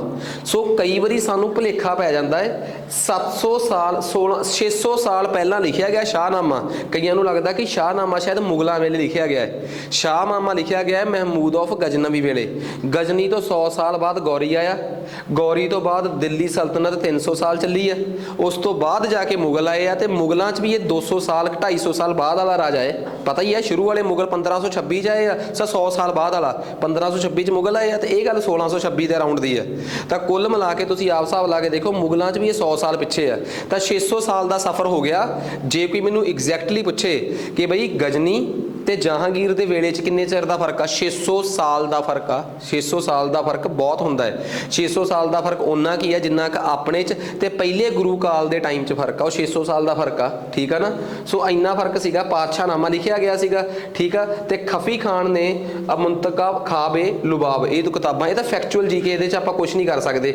ਇਹਦੇ ਸਮੇਂ ਬਹੁਤ ਸਕੋਲਰਸ ਹੋਏ ਆ, ਗਿਆਸ ਬੇਗ ਇਹਦਾ ਆਪਣਾ ਸਹੁਰਾ ਸੀਗਾ, ਨਾਪਿਕ ਖਾਨ ਤੇ ਨਿਆਮਤੁੱਲਾ। ਸੋ ਇਹ ਕਈ ਇਸ ਸਮੇਂ ਥਿੰਕਰਸ ਵੀ ਹੋਏ ਆ, ਠੀਕ ਆ। ਇਹਦੇ ਸਮੇਂ ਕਲਾ ਤੇ ਵਸਤੂ ਕਲਾ ਜਿਹੜੀ ਆ, ਆਰਟ ਐਂਡ ਆਰਕੀਟੈਕਚਰ ਜਹਾਂਗੀਰ ਦੇ ਸਮੇਂ ਕਿਵੇਂ ਦਾ ਸੀਗਾ, ਕਿਸ ਤਰੀਕੇ ਨਾਲ ਇਹਦੇ ਸਮੇਂ ਨਾ ਕੰਧਾਂ ਦੀ ਉਹਦੇ ਤੇ ਕਹਿ ਲਓ ਕਲਾਕ੍ਰਿਤੀਆਂ ਜਿਹੜੀਆਂ ਸੀਗੀਆਂ, ਠੀਕ ਆ, ਜਿਹਨੂੰ ਆਪਾਂ ਕਹਿ ਸਕਦੇ ਹਾਂ ਕਿ ਇੱਕ ਨਵਾਂ ਕਨਸੈਪਟ ਕੰਧਾਂ ਤੇ ਪੇਂਟਿੰਗ ਕਰਨ ਦਾ, ਪਿਊਟੋਡੋਰਾ, ਠੀਕ ਆ, ਉਹ ਕਨਸੈਪਟ ਜਿਹੜਾ ਸੀਗਾ ਉਹ ਇਹਦੇ ਸਮੇਂ ਆਇਆ ਸੀਗਾ। ਆਹ ਦੇਖੋ ਪਿਊਟੋਡੋਰਾ ਇੱਕ ਕਨਸੈਪਟ ਆ ਜਿਹਦੇ 'ਚ ਆਪਾਂ ਨਹੀਂ ਪੱਥਰ, ਆਪਾਂ ਜਦੋਂ ਗੁਰਦੁਆਰਿਆਂ 'ਚ ਦੇਖਦੇ ਹਾਂ, ਕਿਉਂਕਿ ਸਾਡਾ ਜਿਹੜਾ ਗੁਰਦੁਆਰਿਆਂ ਦੇ ਵਿੱਚ ਜਿਹੜਾ ਆਰਟ ਐਂਡ ਆਰਕੀਟੈਕਚਰ ਹੋਈ ਆ ਉਹ ਬਹੁਤ ਜ਼ਿਆਦਾ ਪਰਸ਼ੀਅਨ ਇਨਫਲੂਐਂਸ 'ਚ ਹੋਈ ਆ, ਮਤਲਬ ਕਿ ਫਾਰਸੀ ਪ੍ਰਭਾਵ 'ਚ ਹੋਈ ਆ।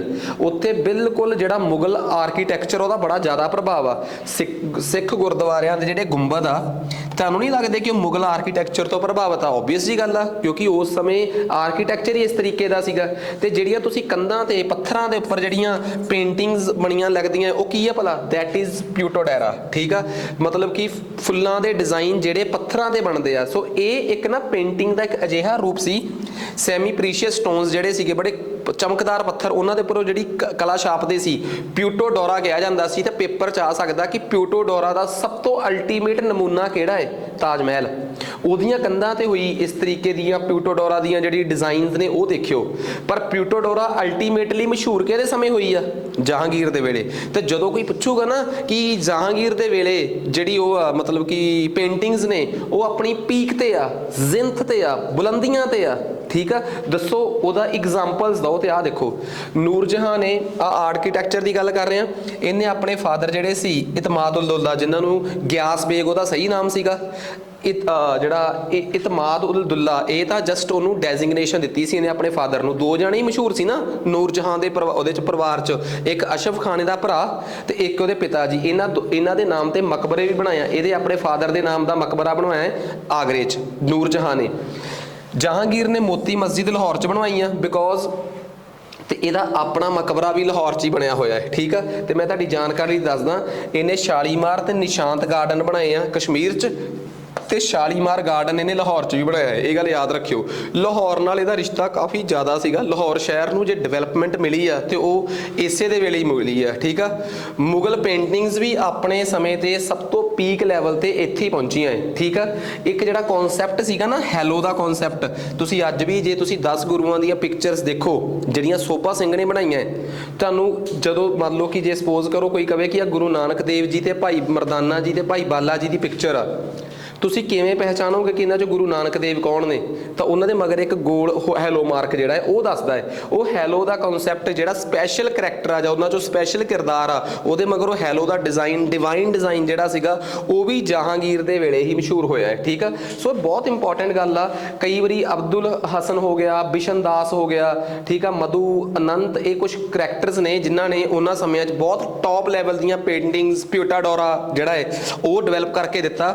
ਇਸੇ ਇਹਨਾਂ ਦੇ ਕਰਕੇ ਹੀ ਉਹ ਜਿਹੜਾ ਆਪਣਾ ਹੈਲੋ ਸੀਗਾ, ਇਹ ਕਨਸੈਪਟ ਵੀ ਇਹਨਾਂ ਦੇ ਸਮੇਂ ਹੀ ਆਇਆ, ਠੀਕ ਆ। ਇਸ ਤੋਂ ਬਿਨਾਂ ਹੋਰ ਸਮੇਂ, ਉਹਨਾਂ ਸਮਿਆਂ ਦੀਆਂ ਉਹਨਾਂ ਸਮਿਆਂ 'ਚ ਹੰਟਿੰਗ ਦੀਆਂ, ਲੜਾਈ ਦੀਆਂ, ਦਰਬਾਰ ਦੀਆਂ ਪੇਂਟਿੰਗਸ ਜਿਹੜੀਆਂ ਅੱਜ ਅਸੀਂ ਮੁਗਲ ਦਰਬਾਰ ਦੀਆਂ ਪੇਂਟਿੰਗਸ ਦੇਖਦੇ ਹਾਂ, ਬਹੁਤ ਸਾਰੀਆਂ ਪੇਂਟਿੰਗਸ ਤਾਂ ਜਹਾਂਗੀਰ ਦੇ ਵੇਲੇ ਹੀ ਬਣੀਆਂ ਹੋਈਆਂ।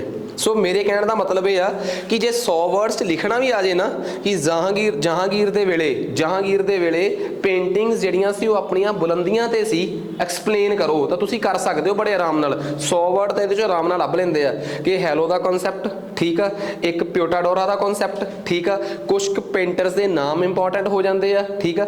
ਤੇ ਉਸ ਤੋਂ ਬਿਨਾਂ ਹੋਰ ਡਿਵਾਈਨ ਲਾਈਟ ਹੋ ਗਿਆ ਆਪਣਾ, ਜਾਂ ਹੋਰ ਆਪਣੇ ਕੋਲ ਜਿਹੜੀਆਂ ਵੀ ਇਸ ਟਾਈਮ ਬਿਲਡਿੰਗਸ ਬਣੀਆਂ ਉਹਨਾਂ ਦਾ ਕਨਸੈਪਟ ਹੋ ਗਿਆ, ਠੀਕ ਆ। ਨੈਕਸਟ ਇਹ ਤਾਂ ਹੋ ਗਿਆ ਜੀ ਆਪਣੇ ਕੋਲ ਪਹਿਲਾ ਐਂਪਰਰ ਜਹਾਂਗੀਰ। ਮੈਂ ਦੱਸਿਆ ਹੈ ਕਿ ਬਾਬਰ ਤੋਂ ਬਾਅਦ ਮੈਂ ਨਾਂ ਲਊਂਗਾ ਹਮਾਯੂ ਤੋਂ ਬਾਅਦ ਮੈਂ ਨਾਮ ਲਊਂਗਾ ਅਕਬਰ ਦਾ। ਅਕਬਰ ਤੋਂ ਬਾਅਦ ਅਕਬਰ ਤੇ ਹਮਾਯੂ ਦੇ ਵਿੱਚ ਨਾਮ ਆਊਗਾ ਸ਼ੇਰ ਸ਼ਾਹ ਸੂਰੀ ਦਾ, ਜਿਹਨੂੰ ਸ਼ਾਇਦ ਅਸੀਂ ਇਗਨੋਰ ਕਰ ਦਿੰਦੇ ਹਾਂ। ਪਰ ਤੁਸੀਂ ਆਪ ਨੋਟਿਸ ਕਰੋ, ਜਿਹੜੀ ਚੀਜ਼ ਨੂੰ ਮੈਂ ਸਭ ਤੋਂ ਵੱਧ ਇੰਪੋਰਟੈਂਟ ਕਹਿੰਦਾ ਮੀਡੀਵਲ ਹਿਸਟਰੀ 'ਚ ਜਾਂ ਮੁਗਲ ਹਿਸਟਰੀ 'ਚ, ਉਹ ਆ ਐਡਮਿਨਿਸਟ੍ਰੇਸ਼ਨ। ਤੇ ਤੁਹਾਨੂੰ ਮੈਂ ਐਡਮਿਨਿਸਟ੍ਰੇਸ਼ਨ ਪੜ੍ਹਾਇਆ ਹੀ 2 ਰਾਜਿਆਂ ਦਾ, ਕਿਹੜਿਆਂ ਦਾ? ਇੱਕ ਸ਼ੇਰ ਸ਼ਾਹ ਸੂਰੀ ਦਾ ਤੇ ਇੱਕ ਕਿਹਦਾ? अकबर दा। सो यही कहानी है, बाकी तो राजे राणियां दी कहानियां ही आ। शाहजहान की गल करते हैं, खुरम, ठीक आ, वाइफ कई सी पर सब तो स्पैशल सीगी अंजुमन बनु बेगम जिहड़ी कि अशरफ खान की वो सीगी बेटी सी, ते नूर जहां की पता नहीं भतीजी जां भाणजी जो भी होऊगा, ठीक आ। तां इहदी ताजपोशी 1628 ईस्वी च हुंदी आ। तां इहदी ताजपोशी वेले इहदी लड़ाई सरियार ते होर अपने दूजे भरावां नाल हुंदी आ। खुसरो नूं पहलां ही साइडलाइन करता सी इहदे ब्रदर ने, ठीक आ। सो ये सारी कहानी है। शाहजहान जिहड़ा है वो काफ़ी स्ट्रगल तो बाद दरबार च पहुँचता है, ते फिर उस तो बाद वो सारे इलाके नूं कैप्चर करने की कोशिश करता है जिहड़े किसी ना किसी वेले गवाचे हुए सी। उदाहरण के तौर पर जे कोई मैनूं पुछे कि राजा कदों तो लैके कदों तक आ, तो मैं कहूँगा 1628 तो लैके तुसीं 1658 भी कह सकते हो, 58 भी कह सकते हो, तो 1660 भी, ठीक है, क्योंकि पहਲਾਂ ही ਇਹਦੀ मौत हो चुकी है। क्योंकि अगला राजा ਜਿਹੜਾ है ना अकबर, औरंगजेब सॉरी, वो इन्हां टाइम लाइनां चों निकल के आऊगा, क्योंकि ਇਹਦੇ ਮਰਨ ਤੋਂ ਪਹਿਲਾਂ ही वो स्ट्रगल कर रहा ਸੀਗਾ। फिर उस तो बाद ये अरेस्ट हो जाता है, तो फिर ਇਹਦੀ मौत हो जाती है। खैर आ जाओ, कहते खतरा किहदे किहदे तो कुछ चीज़ां जिहड़ियां मैं इंपॉर्टेंट तुहानूं दसना चाहुंदा वो किहड़ियां ने। कहंदा एक तां मलिक अंबर जिहदा मुंडा फतेह खान साउथ इंडिया च बहुत इलाके नूं कंट्रोल करी बैठा है, जिहड़ा कि इधरों ही उन्हां वास्ते उत्थे गया सी ते उत्थे जाके बगावत कर गया। उस तो बाद जिहड़ियां उधरलियां वो सीगियां 5 किंगडम्स जिहड़ियां बाहमणी दे अंदर एस्टैबलिश होईयां सी, अहमदनगर, गोलकुंडा, बिदर, बरार ते बीजापुर, वो इस टाइम अपने ना कमज़ोर पक्ष ते दौर ते लंघ रही हैं। बस उन्होंने एक सੱਟ ਦੀ ਲੋੜ आ ते वो खत्म हो जाणगीਆਂ। हुण उन्हां नूं खत्म करना इन्हें एक इन्हें फतेह खान जिहड़ा मलक अंबर दा मुंडा सीगा ਉਹਦੇ ਨਾਲ जाके सैटलमेंट करनी है। उस तो बाद इन्हें कंधार की वापसी करनी है, जिहड़ा कंधार इन्हां तों परशिया का राजा शाह अब्बास खो के लै गया सी, वो वापस लैके आउणा। कुछ आ गल्लां है, ठीक है। सो सब तो पहलां तां इन्हें 1636 ईस्वी के अराउंड 1636 ईस्वी के अराउंड साउथ इंडिया वाले पासे ना ਜਿਹੜੇ ਉਹ ਸੀਗੇ अहमदनगर, गोलकुंडा, ਉਹਨਾਂ ਨਾਲ समझौते करने शुरू करते। अपनी स्ट्रोंग सैना लैके उत्थे गया तो उत्थे जाके उन्होंने एग्रीमेंट शुरू करते कि पहला मैं एक एक हिस्से नूं अपने कब्जे च करा। ਇਹਦੀ ਡੈਕਨ पॉलिसी नूं आपां सक्सैसफुल डैकन पॉलिसी मनते हैं। वजह ਉਹਦੀ बिकॉज इस बंदे दे समय बगावतां बहुत घट होईयां ते ਜਿਹੜੀ भी टैरेटरी नूं ਇਹਨੇ पाउणा चाहिया ਉਹਨੂੰ पा लिया, ठीक आ। हाँ ਇਹਦੇ समय आ देखो ਕਹਿੰਦੇ आ जी बीजापुर ਦੇ ਨਾਲ ਤੇ ਗੋਲਕੁੰਡਾ ਨਾਲ ਸਮਝੌਤਾ ਚ ਕੀ ਹੋਇਆ, ਆਦਿਲ ਸ਼ਾਹ ਜਿਹੜਾ ਕਿ बीजापुर ਦਾ ਸੀਗਾ ਉਹਨੇ 20 ਲੱਖ ਰੁਪਇਆ ਦੇਣਾ ਮਨਜ਼ੂਰ ਕਰ ਲਿਆ। ਮੁਗਲਾਂ ਦੇ ਅਧੀਨ आ गया अपने आप नूं ते उन्हें कहा कि वह गोलकुंडा ते ना तां कदी हमला करूगा ते ना उन्हां दे मामले च किसी च इंटरफेयर करूगा, ठीक है। तां उस तो बाद जे कल नूं गोलकुंडा ते बीजापुर की आपस च लड़ाई हुई तां मुगल राजा जिहड़ा है वो मध्यस्थता यानी कि मैਡੀਏਟ करवा के काम नूं सैटल डाउन करा दूगा, ठीक है। ते जे किते भी कल नूं थल्ले वाले पासियों, क्योंकि बीजापुर के थल्ले विजयनगर तां खत्म हो गया, हुण विजयनगर तां 1561 जदों बीजापुर विजयनगर ते उपरले बाहमणी किंगडम के पंजे दोबारा फिर इकट्ठे होके टालीकोटा की लड़ाई लड़ते हैं। उस तो बाद नहीं विजयनगर अंपायर उठ सकिया। विजयनगर अंपायर जिहड़ा सी ना वो 1560 तो बाद ही वीक हो गया। तो मैं गल कर रहा 1630-40 की, इस समय तक तो विजयनगर रुल गया। इस समय की होया है, एक नवा वंश पैदा हो रहा, भौंसले खानदान सी मराठवाड़ा का। वो किहड़े वंश नूं पैदा कर रहे हैं? मराठा वंश। शाहजी भौंसले, शिवाजी भौंसले, संभाजी भौंसले, राजा राम भौंसले, ठीक है, शाहजी 2 भौंसले। आ सारी स्टोरी ये पूरी की पूरी लड़ी आ शाहजी शिवाजी मतलब कि भौंसले खानदान की। सो वो भी इस टाइम ताकतवर हो रहे हैं, शाहजी भौंसले भी इस टाइम ताकतवर हो रहा इन्हां समयां च। 1630-40 का दौर ही तो शाहजी भौंसले का है। 1645 तो बाद 1645 तो बाद शिवाजी भौंसले आ जाऊगा, जिहड़ा कि इन्हां दा सब तो तगड़ा राजा है। उधरों 1650 ਦੇ ਵਿੱਚ शिवाजी भौंसले आऊगा, तो 1660 च दिल्ली का मुगल एंपरर कौन बन जाऊगा? औरंगजेब। बस फिर 30 साल 20 साल आपस एक दूजे नाल लड़नगे। 1660 तो लैके 1680 तक टक्कर होगी दो ताकतवर राजियां दी। वो दो ताकतवर राजे है किहड़े किहड़े आ? वो दो ताकतवर राजे ने, एक पासे नाम आ शिवाजी भौंसले तो दूजे पासे कौन आ? औरंगजेब। सो ये कन्फ्लिक्ट समझ आ रहा ना सारे। जे ये लड़ रहे हैं तो फिर विजयनगर का तो कोई काम ही नहीं, विजयनगर तो हुण तक खत्म हो गया है, ठीक है। सो ये इन्हां दा आपस में समझौता हो गया। ये नाल की होया, इन्हें साउथ वाले पासे जिहड़ी आ, ठीक है, सैटलमेंट कर ली ते गोलकुंडा नूं भी लॉयल्टी की कसम खवाती कि तुसीं भी हुण किसी भी तरीके नाल बगावत नहीं करोगे, ठीक है ना। ते ईवन के जिहड़ा वो सीगा, जिहड़ा गोलकुंडा सीगा, गोलकुंडा दा जिहड़ा वो सीगा अपना निज़ाम शाही वंश सीगा उत्थे, ठीक, वो खानदान च शिया सीगे। ਤੇ ਉਹਨਾਂ ਦੇ ਸੰਬੰਧ ਪਰਸ਼ੀਆ ਦੇ ਰਾਜੇ ਨਾਲ ਸੀਗੇ। ਸੋ ਇਹਨੇ ਕਹਿਤਾ ਕਿ ਤੁਸੀਂ ਪਰਸ਼ੀਆ ਨਾਲ ਆਪਣੇ ਸਾਰੇ ਵਪਾਰਕ ਸੰਬੰਧ, ਕੱਲੇ ਵਪਾਰਕ ਨਹੀਂ, ਕੱਲੇ ਟ੍ਰੇਡ ਰਿਲੇਸ਼ਨਸ ਨਹੀਂ, ਉਹਨਾਂ ਦਾ ਨਾਮ ਵੀ ਆਪਣੇ ਸਿੱਕਿਆਂ ਚੋਂ ਕੱਢ ਦੋਗੇ। ਤੁਸੀਂ ਕਹੋਗੇ ਯਾਰ ਮੁਗਲ ਵੀ ਤਾਂ ਸ਼ੀਆ ਸੀਗੇ, ਆਪਣੇ ਦਿਮਾਗ ਚ ਆਊਗੀ ਕਿ ਮੁਗਲ ਵੀ ਤਾਂ ਸ਼ੀਆ ਸੀਗੇ। ਕਿਉਂ? ਬਾਬਰ ਕੀ ਸੀਗਾ, ਸ਼ੀਆ ਕਿ ਸੁੰਨੀ? ਸੁੰਨੀ। ਬਾਬਰ ਤੋਂ ਬਾਅਦ ਹਮਾਯੂ ਵੀ ਕੀ ਸੀਗਾ, ਸੁੰਨੀ। ਬਾਬਰ ਇੱਥੇ ਕਿਹੜੇ ਬੰਦੇ ਤੋਂ ਲੜਾਈ ਹਾਰ ਜਾਂਦਾ ਹੈ? ਸ਼ੇਰ ਸ਼ਾਹ ਸੂਰੀ ਤੋਂ। ਫਿਰ ਉਸ ਤੋਂ ਬਾਅਦ ਉਹ ਕਿਹੜੇ ਰਾਜੇ ਕੋਲ ਜਾਂਦਾ ਹੈ? ਪਰਸ਼ੀਆ ਦੇ ਰਾਜੇ ਕੋਲ। ਪਰਸ਼ੀਆ ਦਾ ਰਾਜਾ ਉਹਨੂੰ ਉਹ ਕੀ ਕਹਿੰਦਾ ਹੈ ਕਿ ਮੈਂ ਤੇਰੀ ਹੈਲਪ ਕਰੂੰਗਾ ਪਰ ਤੂੰ ਕੀ ਬਣ ਜਾ, ਸ਼ੀਆ। ਸ਼ੀਆ ਬਣ ਕੇ ਉਹਦੀ ਹੈਲਪ ਕਰਦਾ ਹੈ ਤੇ ਦੁਬਾਰਾ ਫਿਰ ਉਹਨੂੰ ਕਾਬਲ ਜਿੱਤਣ 'ਚ, ਫਤਿਹ ਹਾਸਲ ਕਰਨ 'ਚ ਹੈਲਪ ਕਰਦਾ ਹੈ। ਕਾਬਲ ਉਹਦਾ ਅਲਟੀਮੇਟ ਏਮ ਥੋੜਾ ਸੀ, ਅਲਟੀਮੇਟ ਏਮ ਤੇ ਘੁੰਮ ਕੇ ਫਿਰ ਕੀ ਜਿੱਤਣਾ ਸੀ, ਇੰਡੀਆ। ਫਿਰ ਉਹ ਉੱਥੋਂ ਦੁਬਾਰਾ ਇੰਡੀਆ ਆਉਂਦਾ ਤੇ ਫਤਿਹ ਕਰਦਾ। ਫਿਰ ਉਹਦਾ ਮੁੰਡਾ ਆਉਂਦਾ ਅਕਬਰ। ਅਕਬਰ ਵੀ ਸ਼ੀਆ ਹੀ ਰਿਹਾ। ਅਕਬਰ ਦਾ ਮੁੰਡਾ ਸੀ, ਨਾਮ ਕੀ ਸੀ, ਜਹਾਂਗੀਰ। ਉਹਦੇ ਜਿਹੜੇ ਦਰਬਾਰ ਦੇ ਵਿੱਚ ਜਿਹੜੇ ਉਹ ਸੀਗੇ, ਕਹਿ ਲਓ ਕਿ ਜਿਹੜੇ ਕਾਜ਼ੀ ਸੀਗੇ, ਉਹ ਚਿਸ਼ਤੀ ਖਾਨਦਾਨ ਤੇ ਘੱਟ ਸੀਗੇ, ਚਿਸ਼ਤੀ ਇਹਦੇ ਵੀ ਸੀਗੇ, ਪਰ ਜ਼ਿਆਦਾਤਰ ਉਹਦੇ ਜਿਹੜੇ ਦਰਬਾਰ 'ਚ ਜਿਹੜੇ ਕਾਜ਼ੀ ਸੀ ਉਹ ਕਿਹੜੇ ਸੀ, ਨਕਸ਼ਬੰਦੀ ਖਾਨਦਾਨ ਦੇ। ਇਹ ਉਹਨਾਂ ਦੇ ਵਿੱਚ ਸੂਫੀ ਸੰਤਾਂ ਦੇ ਵਿੱਚ ਇੱਕ ਪੰਥ ਆ, ਅੰਦਰਲਾ ਇੰਟਰਨਲ ਸੈਕਟ ਆ। ਚਿਸ਼ਤੀ ਸੌਫਟ ਹਾਰਟਡ ਸੀ ਪਰ ਨਕਸ਼ਬੰਦੀ ਥੋੜੇ ਜਿਹੇ ਕੱਟੜ ਸੀ। ਨਕਸ਼ਬੰਦੀ ਜਿਹੜੇ ਸੀਗੇ ਉਹਨਾਂ ਦਾ ਜ਼ਿਆਦਾ ਪ੍ਰਭਾਵ ਪਤਾ ਕਿਹਦੇ ਨਾਲ ਸੀ, ਇਕੁਏਸ਼ਨ ਕਿਹਦੇ ਨਾਲ, ਨੂਰ ਜਹਾਂ ਨਾਲ ਬੜੀ ਵਧੀਆ ਇਕੁਏਸ਼ਨ ਸੀ। ਸੋ ਨੂਰ ਜਹਾਂ ਕਰਕੇ ਨਕਸ਼ਬੰਦੀਜ਼ ਜਿਹੜੇ ਸੀ ਉਹਨਾਂ ਨੇ ਵਧੀਆ ਕੰਨ ਭਰੇ ਜਹਾਂਗੀਰ ਦੇ, ਤੇ ਜਹਾਂਗੀਰ ਨੂੰ ਦੁਬਾਰਾ ਫਿਰ ਕਿਹੜੇ ਸੈਕਟ 'ਚ ਕਨਵਰਟ ਕਰਵਾ ਲਿਆ, ਸੁੰਨੀ 'ਚ। ਇਸ ਕਰਕੇ ਉਹ ਵੀ ਸੁੰਨੀ, ਸ਼ਾਹਜਹਾਨ ਵੀ ਸੁੰਨੀ ਤੇ ਔਰੰਗਜ਼ੇਬ ਅੰਤਾਂ ਦਾ ਸੁੰਨੀ। ਹੁਣ ਇਹ ਸਾਰੇ ਫੇਰ ਸੁੰਨੀ ਹੋ ਗਏ ਆ। ਸੋ ਇਹਨਾਂ ਨੇ ਸ਼ੀਆਸ ਦੇ ਨਾਲ ਇਹਨਾਂ ਦੇ ਰਿਲੇਸ਼ਨ ਆਟੋਮੈਟਿਕਲੀ ਖਰਾਬ।